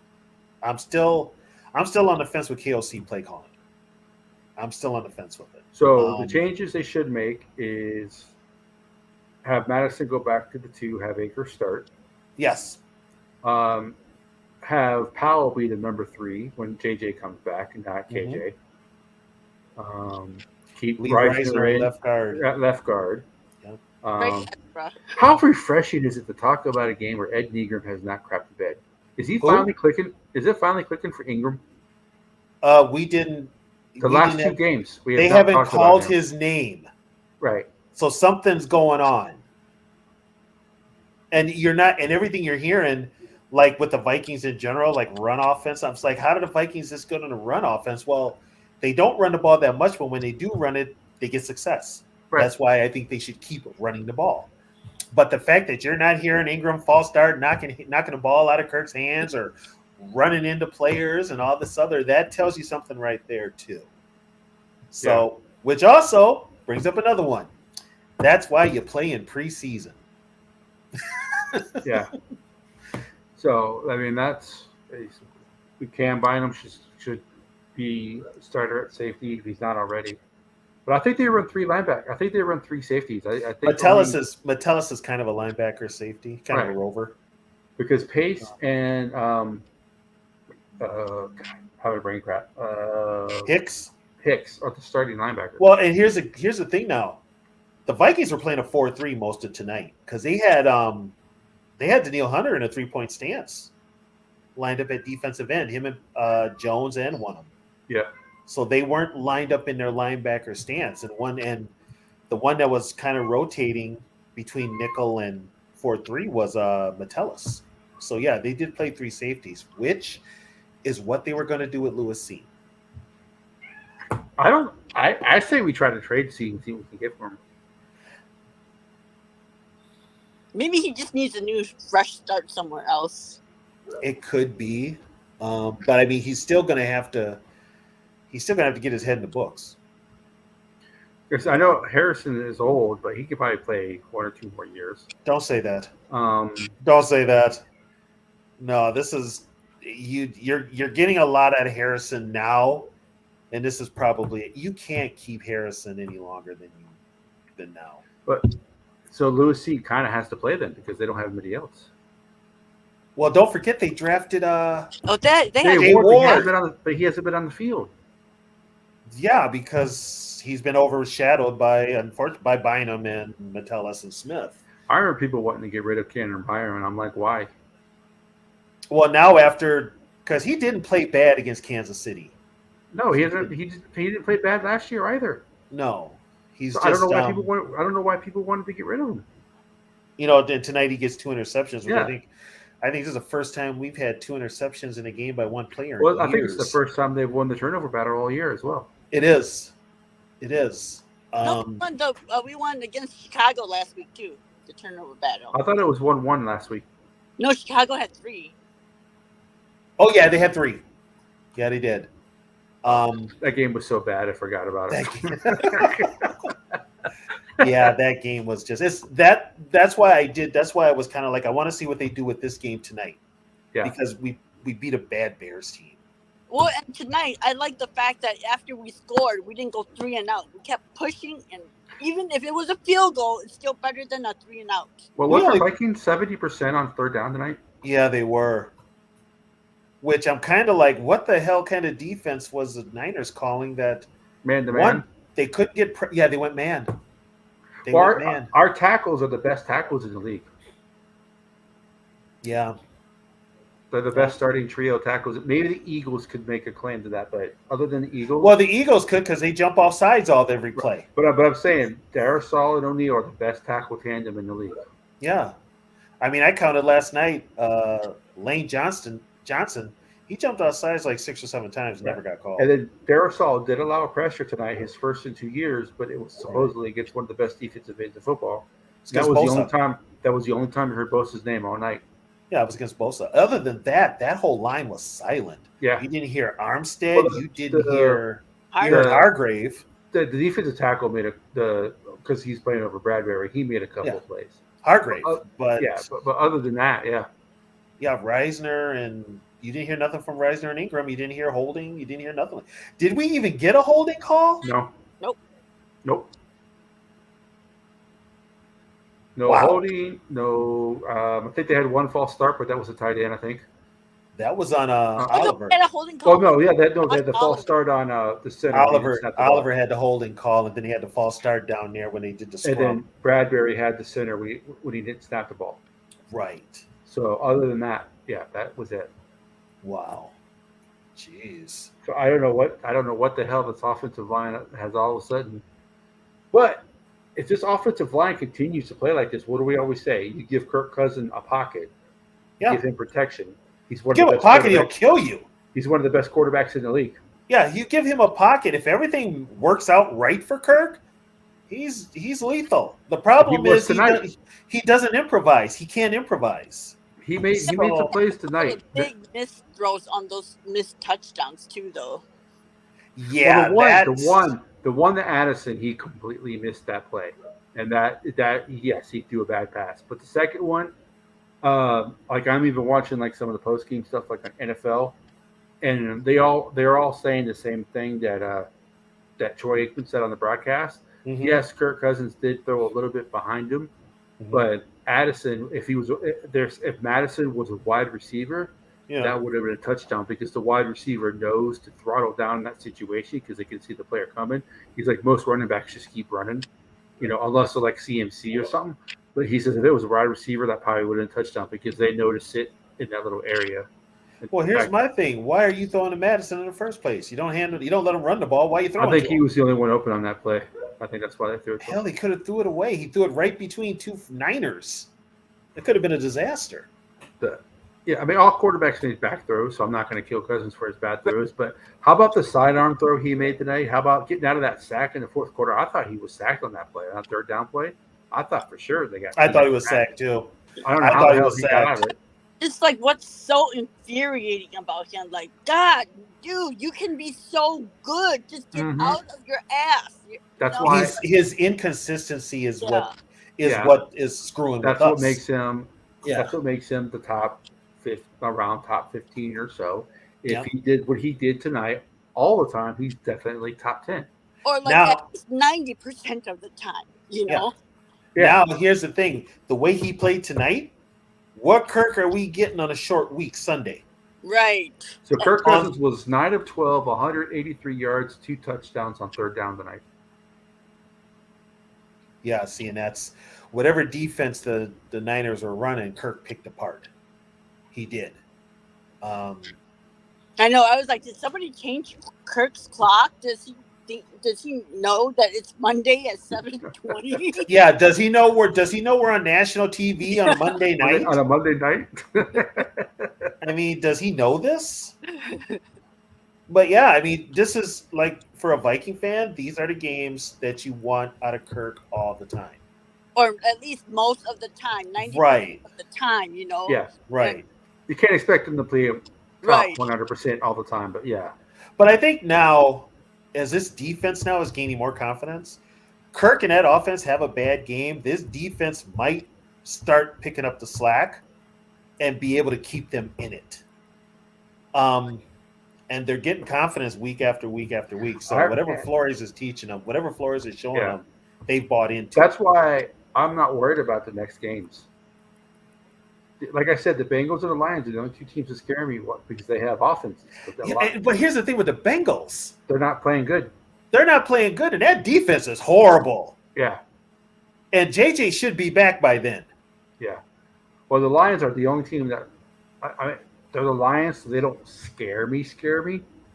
But They'll play us tough. Yeah, they always play us tough, no matter what. The Lions will play us tough, but like we've said on countless times, the Lions will do Lions things. Like they did Sunday. Oh my God. I barely had the game on, and all of a sudden it was like 14-0. So Yogi, put those schedules back up. Let's do that real quick before we get out of here. No, I was like, where's that Lions fan that was talking shit to me about how? Oh no, he came in. No, one. I will give credit. One of the Lions fans did come in here, but it was that nice. It was the cool Lions fan. Yeah. He did come in here tonight, but the one Lions fan that was talking all that junk, he ain't nowhere. Gee, I wonder why. So all right, so we have Green Bay next week. They have the Raiders. That's probably a win for both of us. Yeah, the Raiders are on Monday night. That's the Monday night game. So unless the Raiders find a rabbit in a hat, I don't think they're gonna beat. That ain't happening. They're gonna lose, and it's in Detroit. So then they're on a bye, but we got the Falcons. We should win that, right? Yeah. And then after the Falcons, we have the Saints, right? It's really small. And it's a home game. A home game for us. I think we win. Okay, and they play the Chargers. That could be a loss for them. That could go either way. Yeah. And then they have Chicago. We have Denver. That should be a win for both of us. So right now, that puts us at what? 8-4. 8-4. They're 9-3. That put them at 90. That put them at 93 if they lose to the Chargers. So the two games against the Lions could decide the division. Okay, hold on. Let's do this. Okay, they're what 5-2 right now. 5-2. Okay, we think they beat the Raiders, right? So they're 6-2. Yep. We think they lose to the Chargers. Yep. So that's Yep. 6-3. Yep. They beat the Bears 7-3. 7-3. They Packers at home. They killed them the last time, so they'll probably kill them again. Okay, so that's a win, 8-3.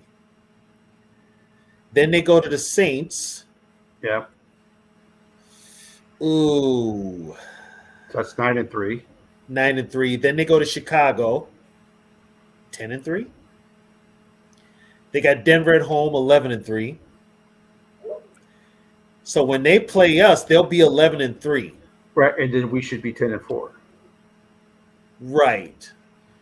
And then because if we run the table, Right, which the Vikings should, because they're better than every team that they're playing. yeah. The first Lions game is at home, and then the last one is in Detroit, right? Yeah. Yep. Yeah, the game is on Christmas Eve. It's on Christmas Eve. Also, that game could be flexed. Yeah. I'm just glad we didn't embarrass ourselves tonight. Oh, I thought we were going to get annihilated on live TV. You know what's funny? The team that really embarrassed themselves when you think about it is the Niners. Yeah. It's the Niners. They're the ones that embarrassed I've already themselves. seen excuses from 49ers saying that the reason they lost this game was because of injuries. Well, it's not like the Vikings didn't have any injuries. You got to play. You got to play with injuries. I mean, that's Like, going to happen. Have like one receiver not playing. Well, and Debo might be out for a while because he's got a hairline fracture. Right, and they're saying that he's out this game, next game, but they're on the bye the week after that, so they're not even sure if he's gonna come back after the bye. Right. So I mean, it's like Every team has injuries, though. We're like There is one team that's 100% healthy right now. No. We're in week 8. Everyone is injured. everybody and players are playing hurt. McCaffrey Yeah. played hurt tonight. Yeah, McCaffrey played hurt tonight. I mean, the only people who aren't injured are like probably the backups.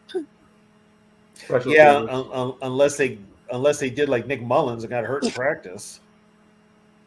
Well, hey, you know what? That was a blessing in disguise, though, because now they're finding out about Jaron Hall.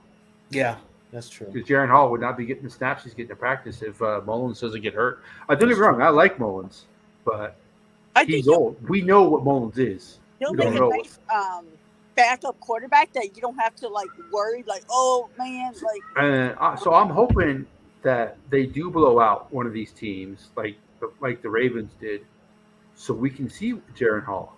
And that's our other problem. We never stomp teams where we can put in our backup to. Well, they should have beat the 49ers by 18 points tonight. Yeah. If you count those touchdowns that they missed, that's 12. Well, they had They 22. They missed should have extra 34 points. It should have been 34-17, 35-17. Yeah. Yeah, so I mean, it should have been a blowout. But I mean, I can only imagine what the national media is going to say, which I'll watch tomorrow morning to make sure I get up and hear. But I'm sure the Niners have got every excuse in the book. So the trade Eagles. See, this is why I like Howie Roseman. Did they get fired? Yes, they did.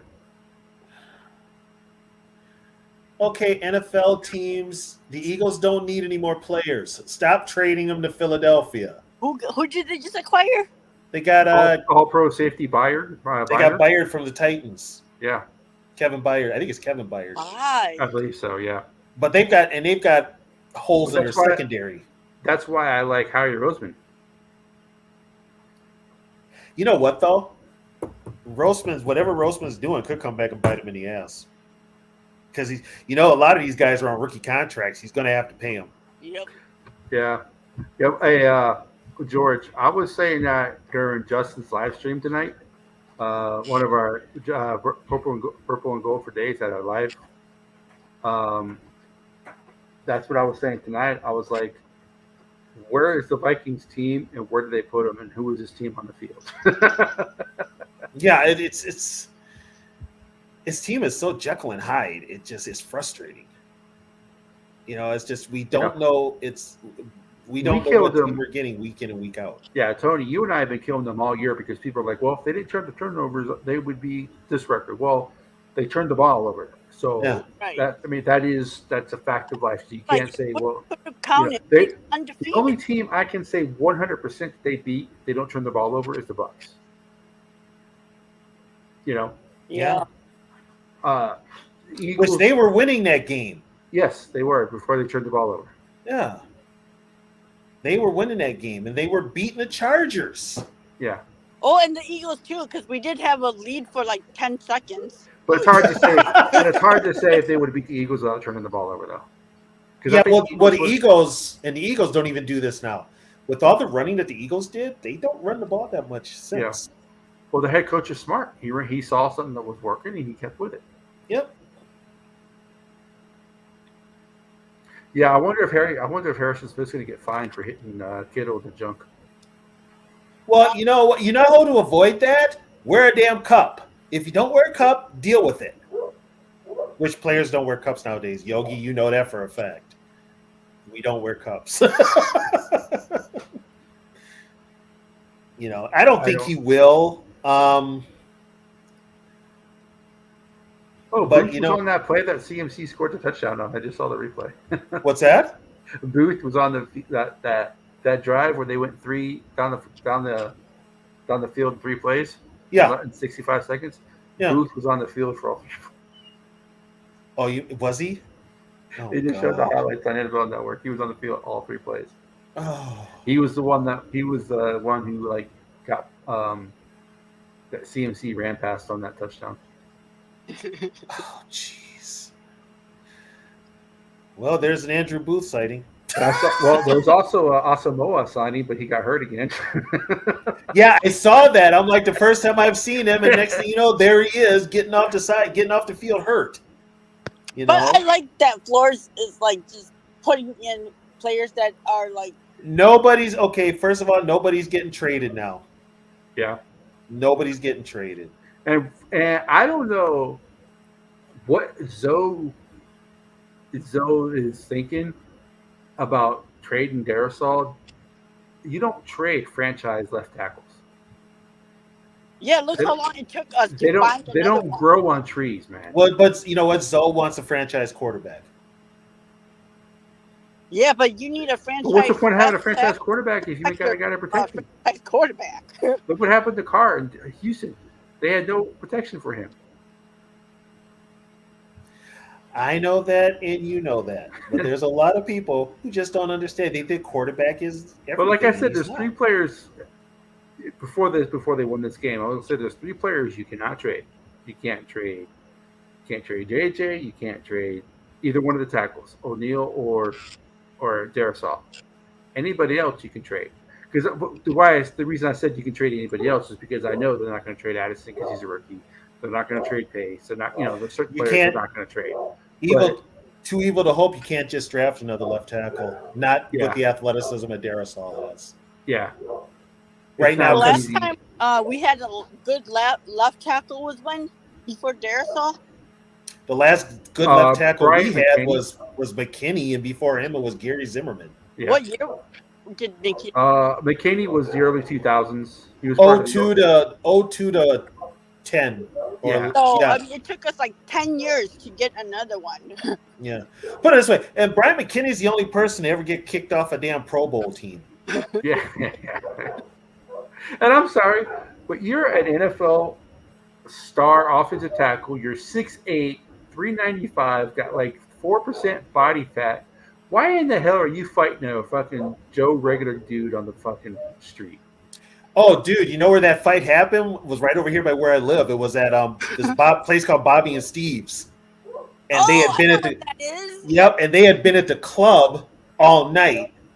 And him and Marcus Johnson, who was another offensive lineman, got into it at Bobby and Steve's. I think it was over a chick.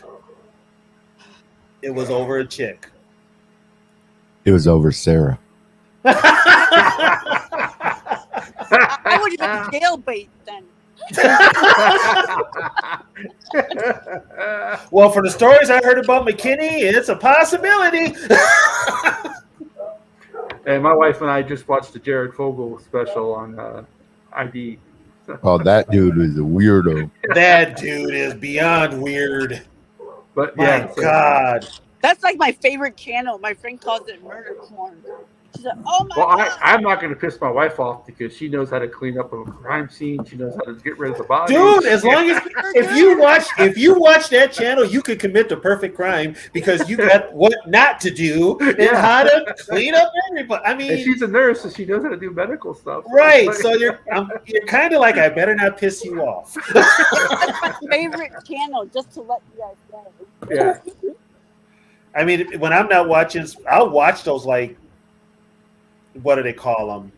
Like crime channels and stuff like that. Yeah. The Yeah. next 48 hours or something like that. I used to watch. You just realize how dumb criminals really are. I used to watch First 48 all the time because sometimes they'd be in Minneapolis. Yeah. And so I would watch them and I'm like, wait a minute, I remember this one. And then one day I'm like, oh shit, I know him. I Wait, learned never that front- bring your cell phone with you to go commit a crime because that's the first thing they subpoena. Oh, if you're going to do a crime, do it by yourself. I remember watching Cops Live, and they were like, I was talking to a buddy of mine. He's like, man, I was watching Cops Live, and they pulled up to this house. I'm like, damn, that house looks familiar. And all of a sudden, he gets like a knock on his door. They never caught the Zodiac killer, huh? No, Nope, never caught him. See, he was smart. He never talked to anybody. well, he talked, but he talked in cryptic code. Cryptic It was code Arthur machine. Right, Allen. but like he never like told like a friend or a neighbor like, oh, I killed this person and blah. Oh yeah, blah. he didn't tell nobody because he was a loner. Yeah. He Yeah. had nobody to talk to. Most of those guys are.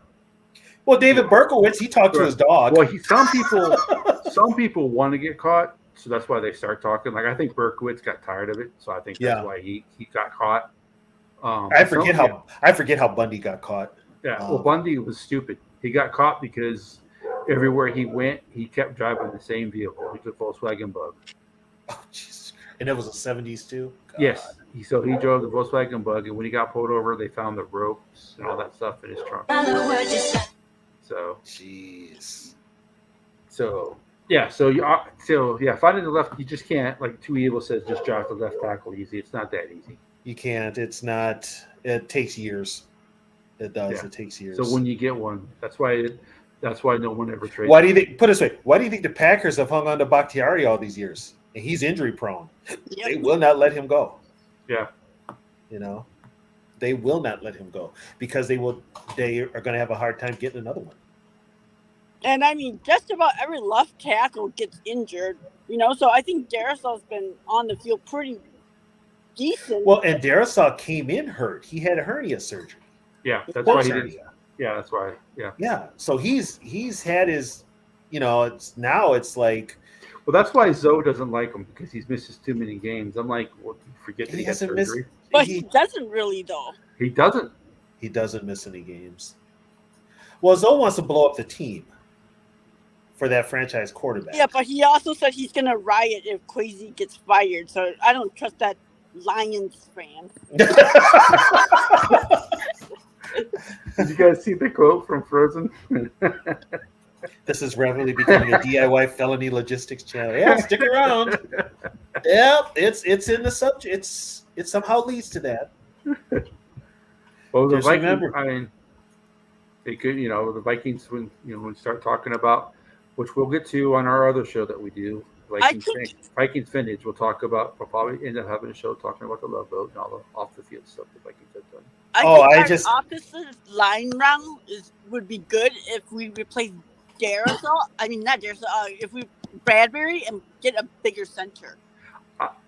To be honest with you, I would have brought another center back. I don't know why they brought back. I would, if you can get anything for Bradbury, get something for him. Just start Sloatman. There really is, but Sloatman's cheaper. There really is not really a difference between the two. They're both the same guy. One just makes more. I mean, play the deli guy. I call him deli guy because he sounds like somebody that owns a deli, Schlotman's Deli. Yeah. But there is a deli called Schlotsky's. I know. Yeah. I know. Matter of fact, I stopped going to Subway for Schlotsky's. I made the mistake of ordering a large sandwich there. I'm like, I can't eat this by myself. They got leftovers. I know, but yeah.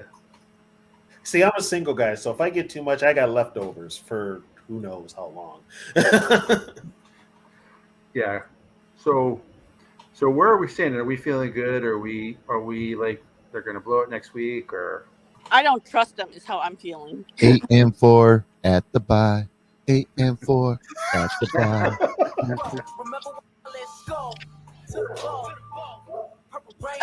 Okay, you know what? This is a difference between me and Yogi.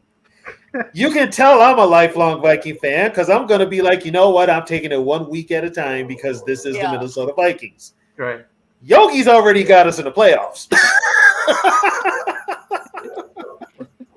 Oh my God! Yogi hasn't experienced the heartache and the pain that is really and truly being a Vikings fan yet. Well, if there is one quarterback in the NFL that would be a serial killer, it would be Kirk Cousins.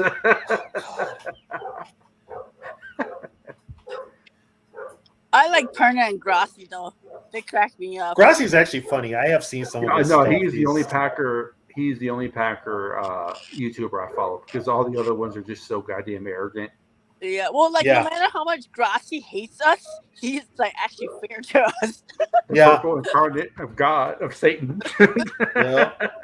But yeah, no, he actually, when we're good, he gives us credit. When he's like, when the Packers are bad, he's like, bad, we're bad. The best one though is when the Cowboys lose. Scooter Magruder. Yeah. When they lose, he is just oh my god.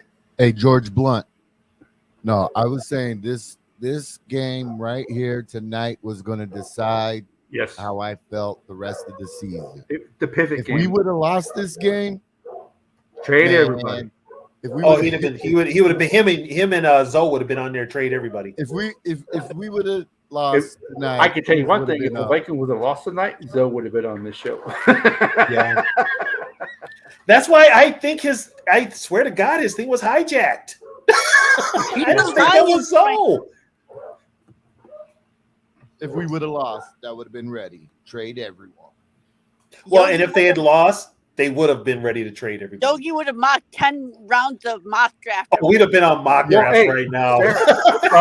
By the way, our last show, Zoe cut off our live stream when he joined.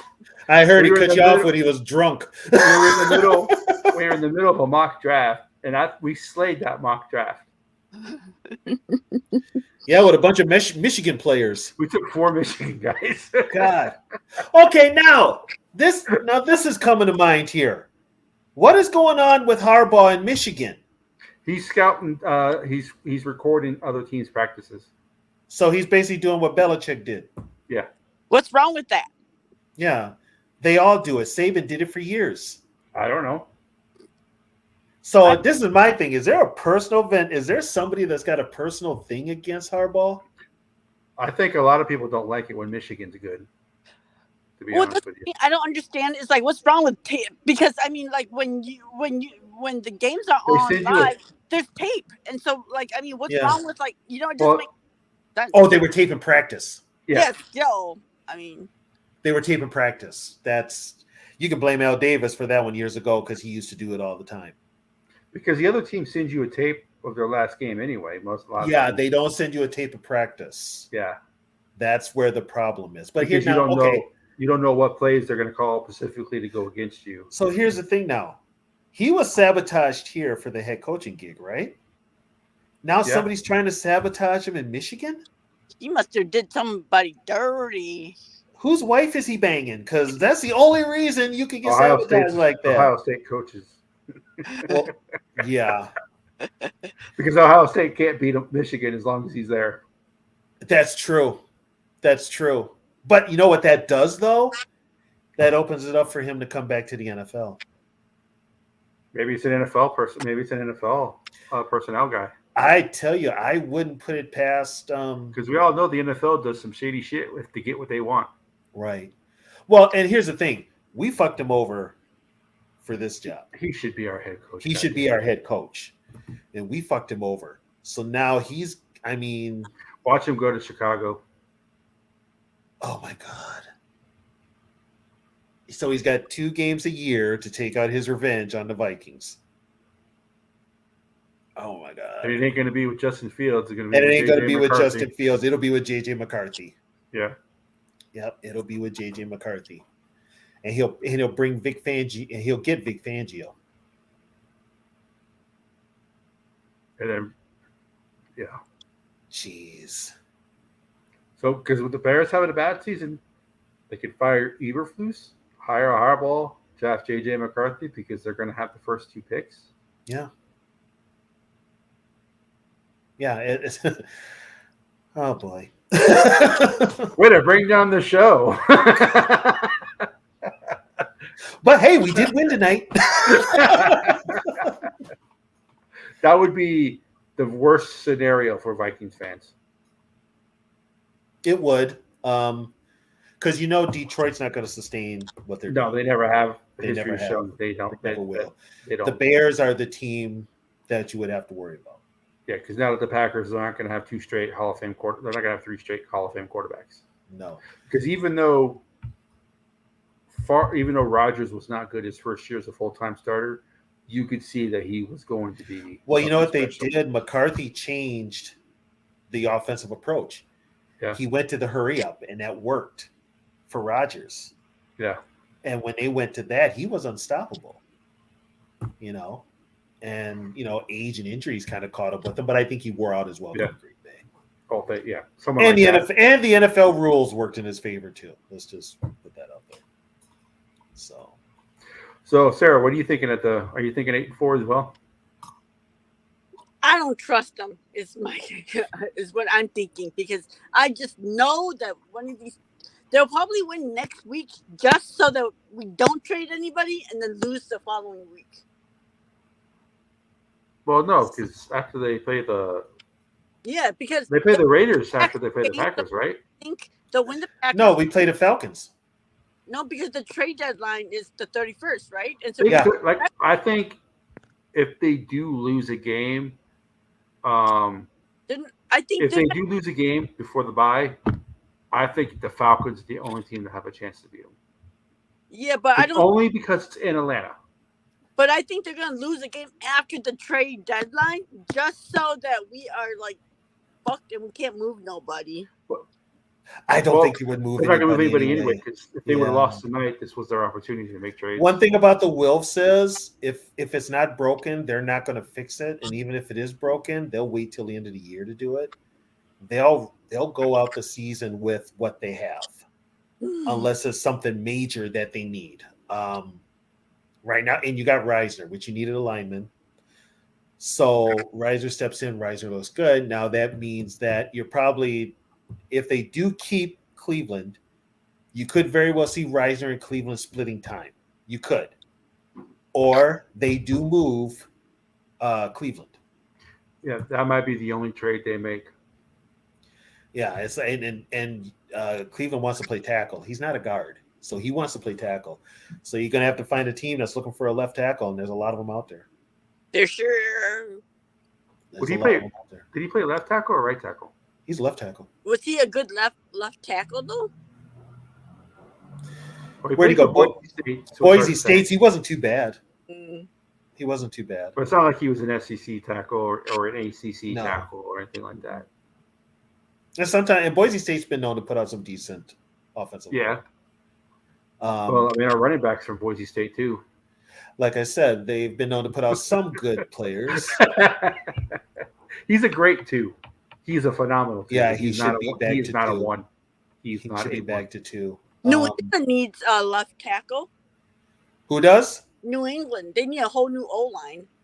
Yeah, their They line. need, Their line is bad when Vadarian Lowe is playing. they need a lot. Yeah. of help. Send him to Not- New England. They need a new quarterback. They need a new running back. They need a new offensive line. They need a new defensive line. Coaching. Because they never drafted good players when they relied so much on Tom Brady and Gronkowski. Yeah.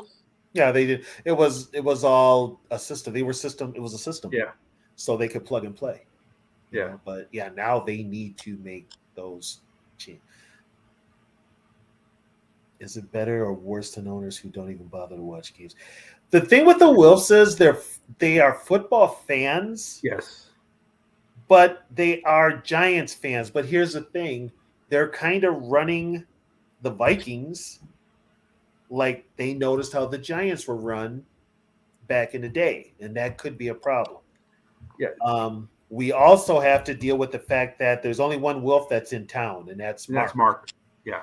Ziggy stays in New Jersey, but Mark also has a home in Miami, which he spends a lot of time in. So, Isn't that where his soccer team is? yeah, the No, Miami team. they own the Orlando team, I thought. Is it Orlando? Yeah. They own the Orlando team. They own But the I'd rather live Orlando in Miami than Orlando. It's only 2.5 hour drive. Yeah. So they've got that interest, but like I've told people before, and Yogi and Sarah can attest to this. The Wilfs bought a lot of developmental land in the Twin Cities, and they've made a lot of money off of it, especially around the stadium. So they're actually in the black when it comes to money. And the stadium is already paid off. The US Bank Stadium is paid off. So anything they get now is theirs, I guess. Well, Yeah, well, they host a lot of concerts there. Yeah, they get a lot of concerts, so they're getting there's that a- money too. there's three different kinds of owners. You have the absentee owners, which is Mhm. what pretty much what the Vikings are. They're hands off. They let the personnel people run the show. And then you have overbearing owners like Jerry Jones. Right. And then you have the good owners who are halfway, like the Hunts, who are halfway in, halfway out. They make decisions when they have to, but then they let the personal people. Well, the Hunts now with I think the wife passed away, Yeah, and so now I think it's the kids. I think Clark. Clark Hunt. I think Clark Hunt is the full. He has an organization fully his now that his mom passed away. Okay, yeah. But but the Wilfs. The problem with the Wilfs is, and I hope, and I don't think this is true, but if the Wilf are still Giants fans and they care more about what the Vikings do as opposed to the Giants, even though they've been good owners and got upgraded the facilities and everything like that, I don't want them as the Vikings owners if that's the case. I want owners who care about the team. The Vikings have made the Wilfs rich. Yes.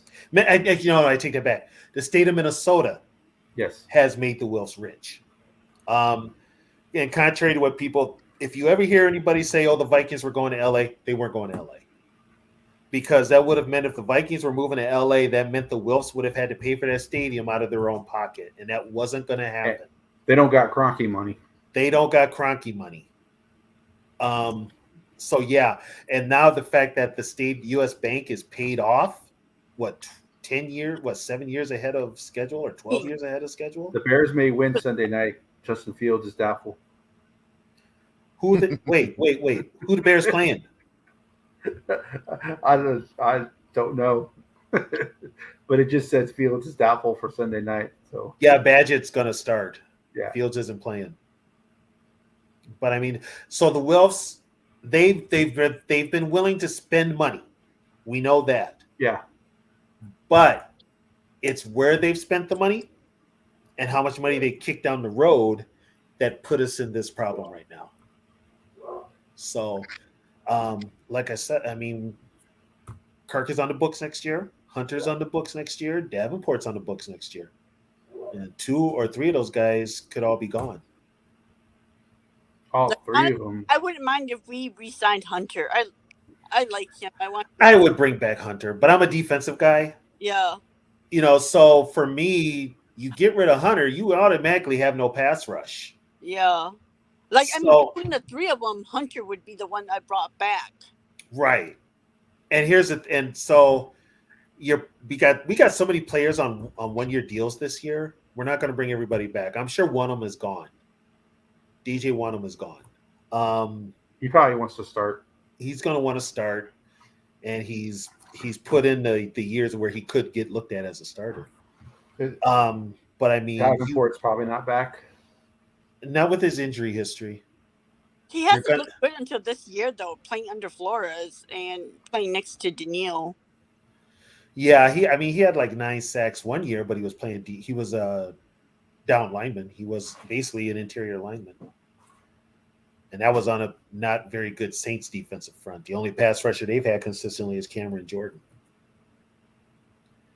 So it's there's a lot of money on the books next year. Not to mention, the Wilfs have paid a lot to ex-coaches and owner and GMs and the coaching staff that they had. They're on the hook for those contracts too. Yeah, they're still paying Zimmer and What? Spielman. Yeah, I mean, there's still, and they gave them an extension the last time they gave Kirk an extension. So is Spielman still getting paid too? No, I think they're both done now. I think they're both paid off. Last I checked, I think they have one more year left. After this year, they're done. I think. Yeah.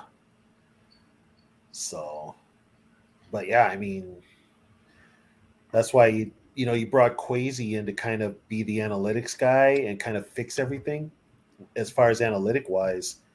And he wanted to do some major moves, and they've basically, I'll just be point blank, castrated him with them. The first one was Harbaugh.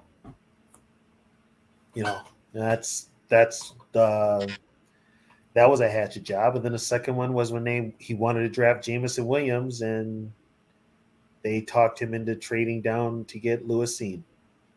I think both were bad picks, though. Jamison right now looks like he's not going to make it. Yeah. So I mean, in the end, we both lost. Yeah. But I don't care if the Lions lose. But yeah, it's. I'm just glad that he's not looking good. That it makes us look not as bad, because if he had turned out to be like a baller, oh my god. Well, until tonight, Hawkinson looked like a bust. Yeah. And Lion fans were like, "Well, we got what's that guy's name? Laporta." Laporta. Yeah, Laporta. What is it with these? What is it with the Lions and Iowa tight ends? Iowa tight ends are good. Like the only thing Iowa produces that's good. Yeah, no shit. But yeah, they can't score with them because the tight ends that Iowa has now are good as well, but they have no offense at all. How do you put up how many yards of offense they had against the Gophers? Come on, you scored 10 points against the Gophers defense. You know it's a bad offense. Oh my god! I saw that. I thought the Lions might because they don't have any running backs. Remember, the running backs are injured. Gibbs is hurt too. Yep, Yeah. Gibbs and Montgomery Yeah. and Ibrahim. Oh, Mo. Yeah, didn't they cut Mo? They cut him, and then Montgomery got hurt, so they brought him back, and then he got hurt against the Ravens, and I think he had to. I think every Lion got hurt against the Ravens. That's true. So now Ibrahim's hurt too. Yeah. Okay, guess who could end up there? Peterson. Dalvin Cook.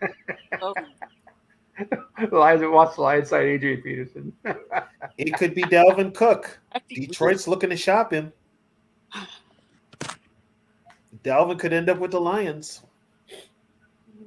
There are That would Viking be fans that are hilarious. saying bring Dalvin Cook back. I'm like, no, don't bring Dalvin Cook back. Well, He doesn't if get he along would with have taken a pay KLC. cut, if he was taking a pay cut, he'd be here. Well, he also left because he was mad at KLC because KLC promised him to use him in the passing game and he didn't last year. And that upset him because he thought he could do more. So he had a falling out with KLC. Yeah, but it's looking like he couldn't do more. So I mean, So speaking of that, KOC, you and I have been rough on him this year. And I'll continue to be. This was his best game, though. Yeah, that's one game. Here's the thing. He still had questionable decisions. Yeah. He still had the questionable decisions, which he's going to have, but as a whole, he's got to be consistent himself. Yeah. I think he still has to run more. And I want him to run the damn ball. He abandons the run too quick. He abandons it too. Here's the thing. You could have ran at the Niners all night. The way you were gouging yards out of them open and early, you could have ran the ball at him. It would have slowed down that pass rush. And then guess what? You go play action, which is what? Kirk's strong point? Yeah. George, you're making me hungry. I literally have a Jack in the box. I literally have a Jack in the box 5 minutes from my house. what was our time of possession for this game? It was 38 something. For us, Yes. we did play ball control there. Yeah. Which it was the first time The 49ers were only behind all season up into this game for a total of 4 minutes in all of their games. They were Right. behind. They were behind the whole game today. And this was a first. Well, like to say, first time for everything. So, here's the thing though. I'm gonna talk to my girlfriend after I get out of this off of this. And she lives in California, around a bunch of Niners fans. So she's had them. They've been chirping in her You're ear gonna how go much rub it in. they've been chirping in her ear all weekend about how they were just gonna beat our asses. So I'm gonna call her tonight and see how quiet it is around there. And she's probably gonna be like, I haven't heard a word out of them. Well, they 'Cause were they're treating us like we were just like oh, what's the word I'm looking for? Like Yes, a walk in yes, the well, they park. were treating us like it was their bye week. Yeah, yes, a walk in the yes, park. yes. Frozen. Let the Lions fans discover the fumble-itis that Dalvin Cook has. Yeah, that's what I was talking about earlier. About Yeah, that's right. how He did fumble. He fumbled a lot, that's and then he would get hurt. cost in the Bengals game last year. Yep. That was a thing that was kind of the reason why I was so happy they won tonight, was because the fact that the 49ers fans thought that, yes, we have injuries, but it's not going to matter. Injuries matter, especially when they're your top offensive players.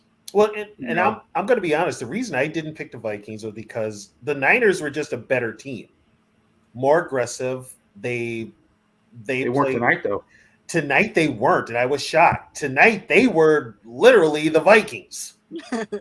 It's almost like the Vikings come out and they took it to them right away, and I'm just kind of like, okay, after the interception, which wasn't Kirk's fault, and then McCaffrey turns it over, which was like, whoa, okay. Yeah.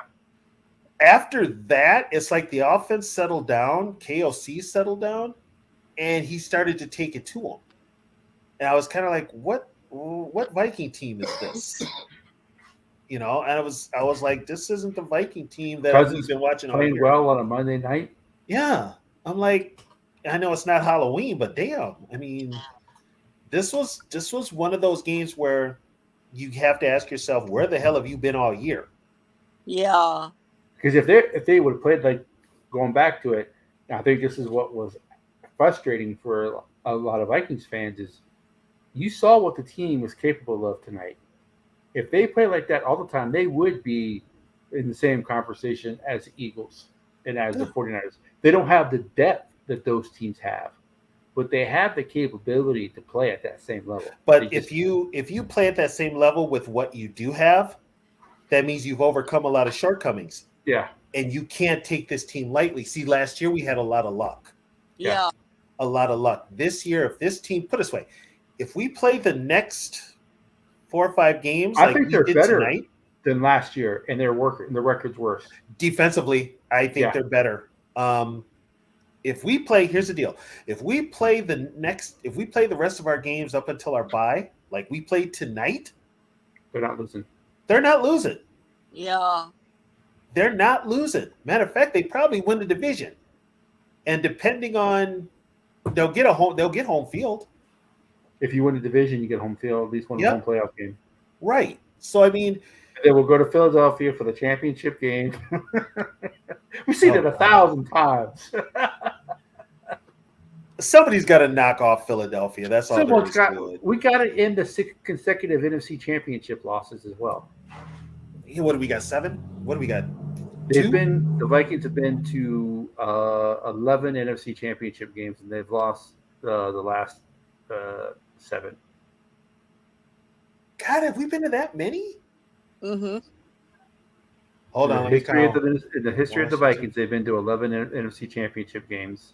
That includes they lost the last 6 because that includes 69 with the NFL championship. But then, so for NFC champions, so since 77. Since 1977, they've been to 6 NFC championship games, and they've lost them all. Yeah. Oh God! So we've lost to Dallas, Washington, Atlanta, the Giants, Saints, Eagles. 6. Wow. So we've lost. And they were 4-0 before that. Yeah.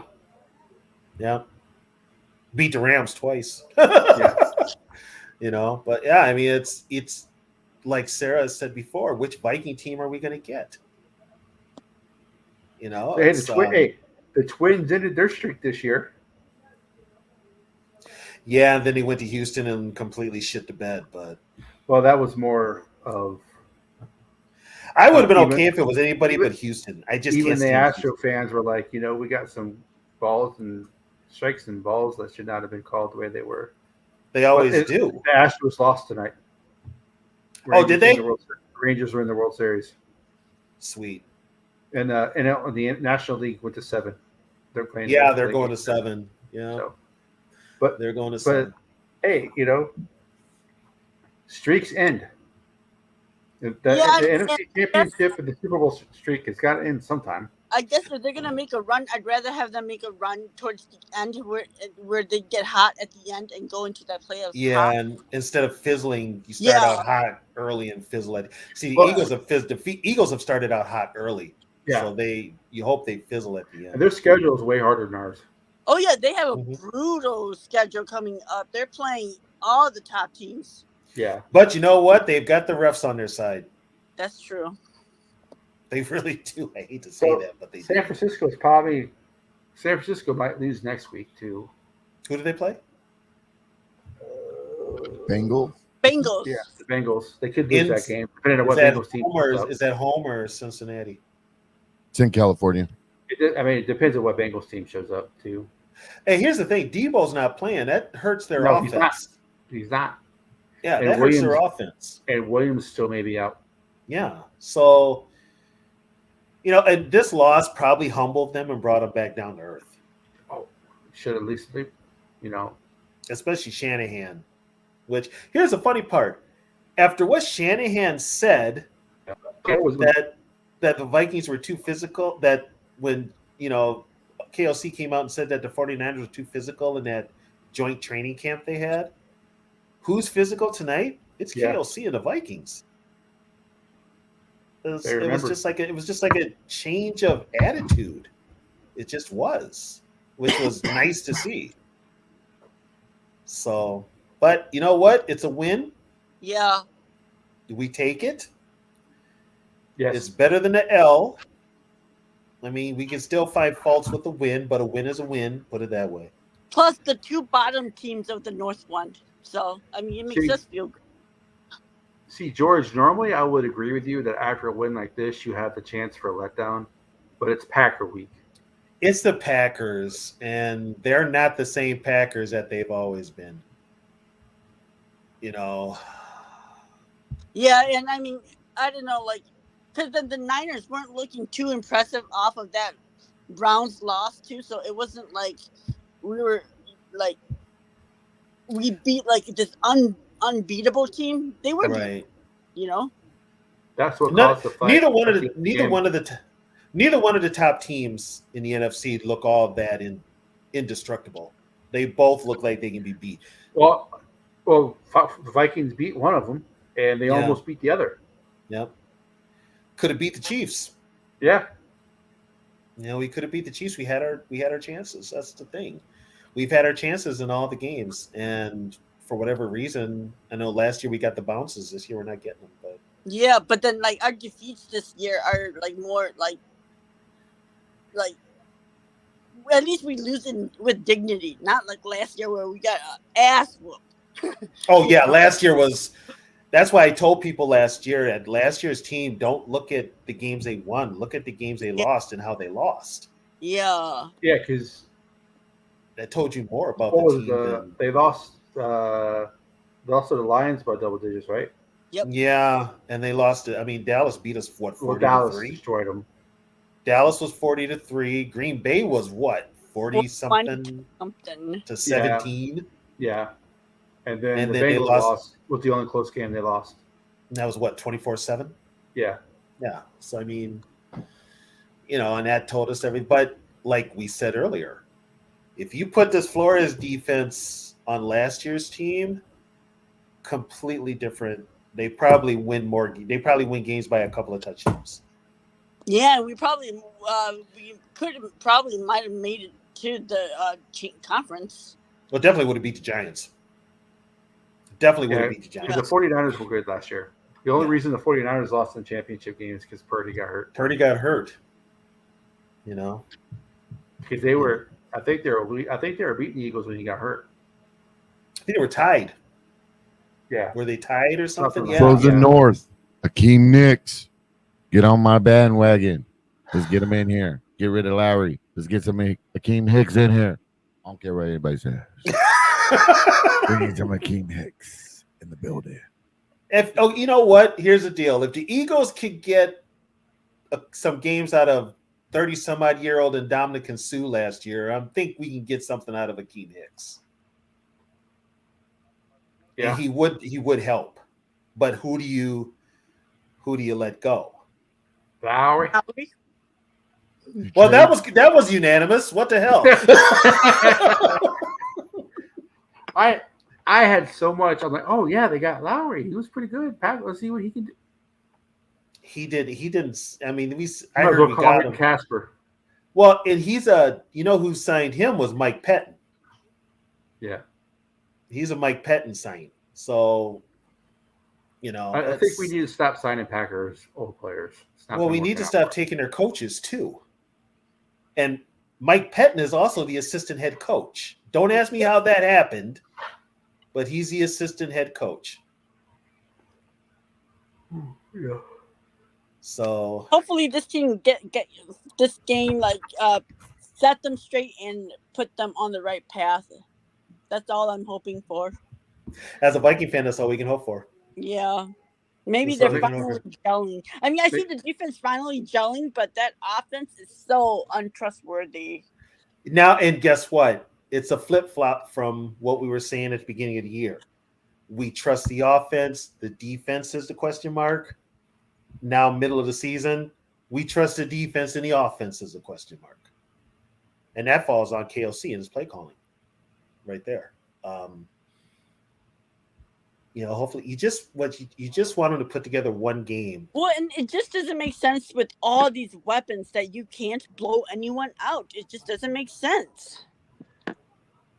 That's where I say that KOC is too nice. He doesn't have that. I can look at him. He doesn't have that killer instinct himself. He doesn't have that. Let's put the nail in the coffin. I mean, it's almost like he doesn't want to upset anybody. You can score more than 20 points in a game and shut your opponent down if you really want to. You can. He's just he's soft. His demeanor is soft too. He wants to be everybody's friend. He's not a jerk at all. Yeah. And that's probably where we do need that thing.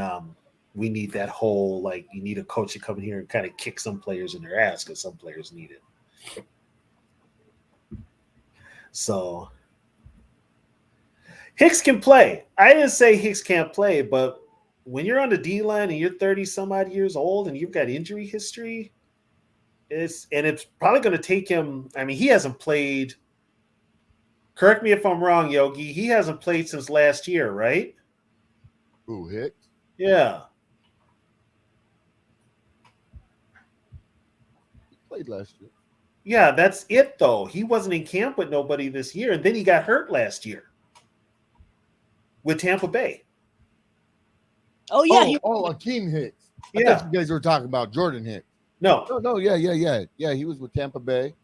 But yeah, he hasn't been with anybody this year. Yeah, so he may not be even in game shape. I'll get him in shape. It's funny that everybody wanted to get rid of Jordan Hicks, yet he's the surprising player this year that's really holding the defense together.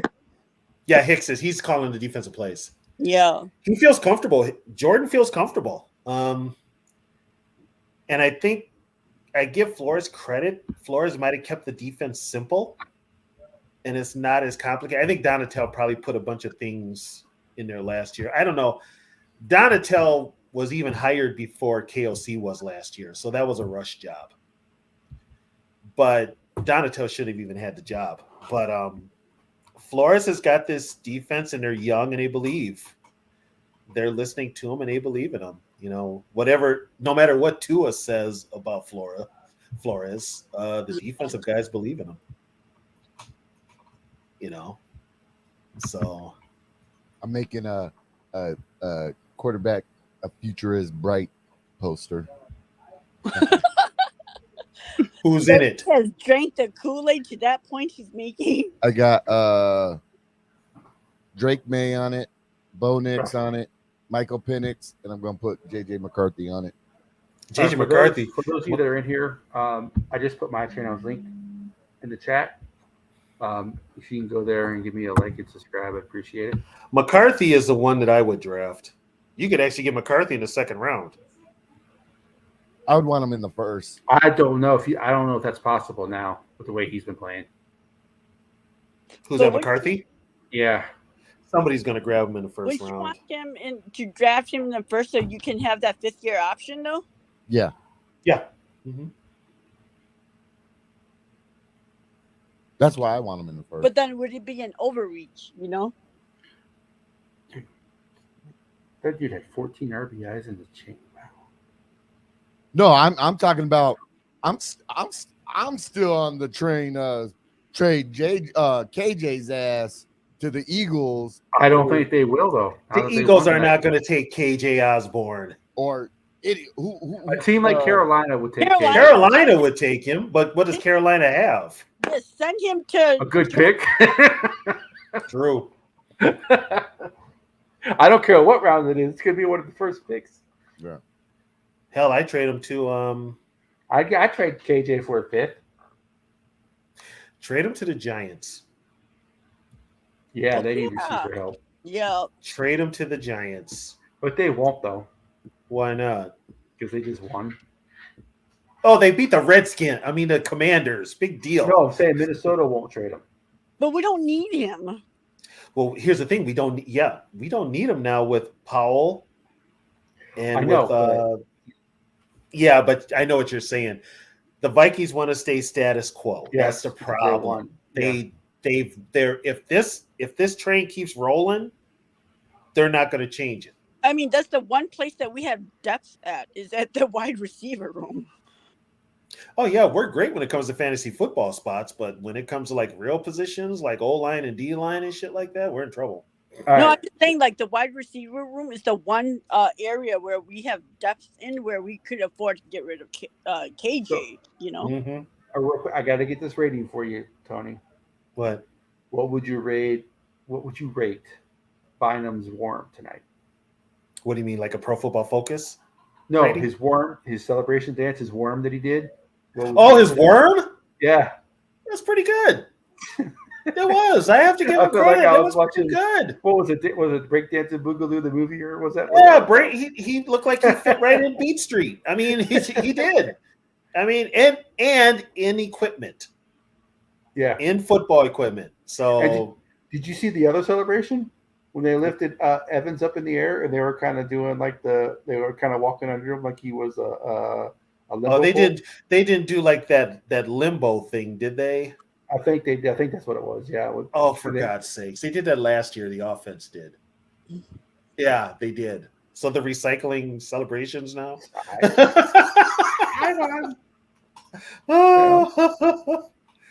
You know what? I got it. I'm just glad that they didn't do like an awkward gritty, like Cousins scores a touchdown, did the awkward gritty. Oh God! Cringe. Because cringe. The Dolphins tight end who plays for the Patriots, Gesicki. He does the world's worst gritty. Yeah, he had to apologize to JJ after the game last year because he did it so bad. Well, he did it again last week. Did he do it? Yes, it was awful. Oh God. It's so cringy. Like, oh God. Come on, man. You got white man disease. You can't do the gritty. Oh, he's beyond white man disease. He's got I live on the North Pole disease. I know I can't do the gritty. That's a fact. Yeah, I don't know. I think it was a good win tonight. Yeah. Like I said tonight was the pivot game. If they lose, trade everybody. If they win, let's go on a run. So Yeah. they'll probably what they're going to do is it's now they've got some momentum. So that locker room Yeah. is feeling pretty good about themselves, and so is the front Yeah. office. So they're going to be like, it's going to have to be an offer to knock that just is out of this park to get rid of anybody. The only one you could get rid of, I think, is Hunter. Yeah, and I mean, I think like now that they have momentum, then it's easier to bring JJ back. Yeah, and well, here's the thing too. I was thinking the Flores same. is gonna pound on the table. He's not gonna let them trade his best pass rusher. Yeah, He's not.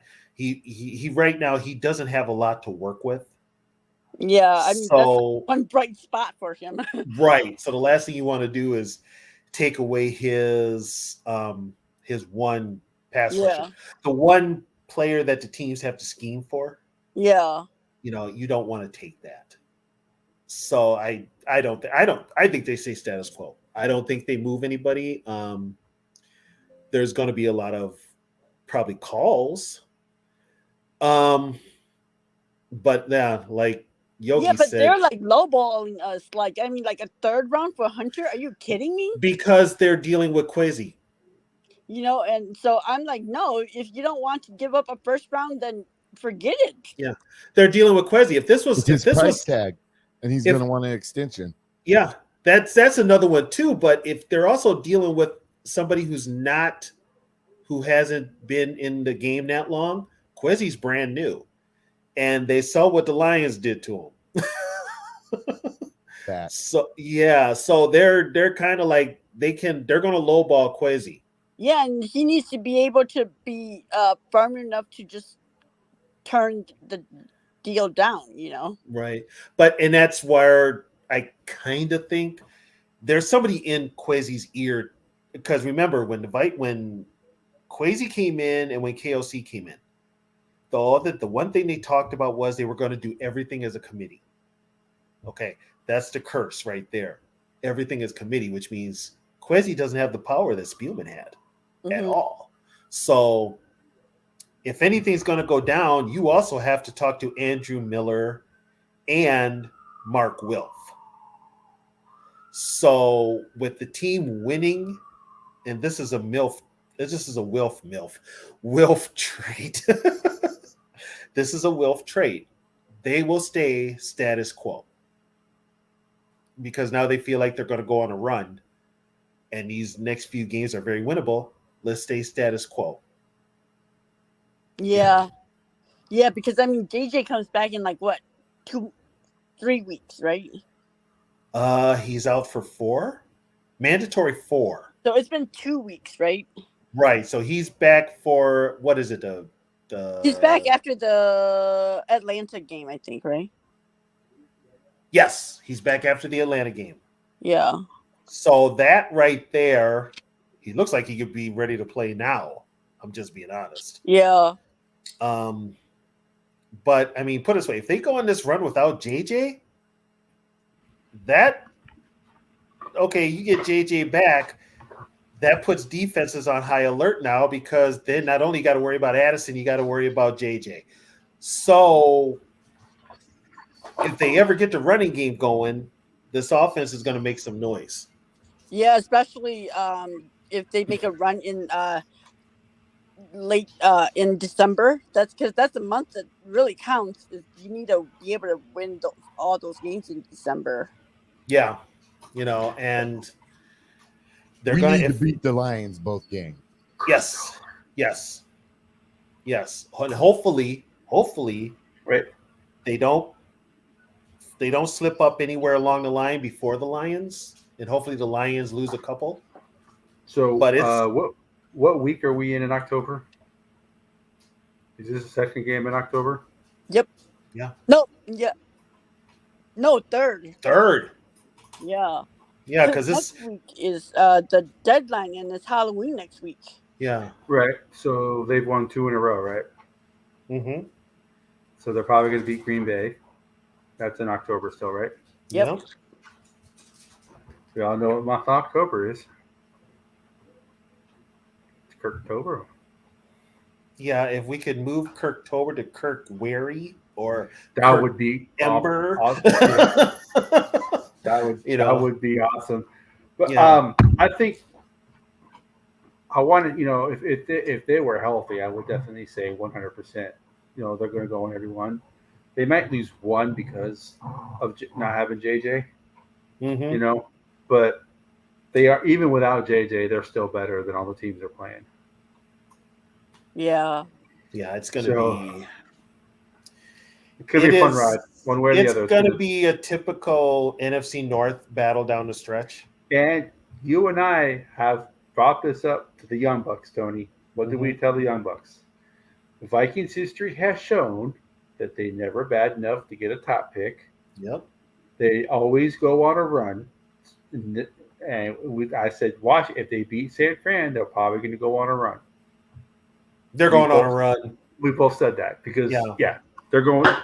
So if they're they don't going go on on a a run, if they don't go on a run, it would be disappointing. But at the same time, then we would know that, hey, they're getting a good pick. So, well, and here's another thing too.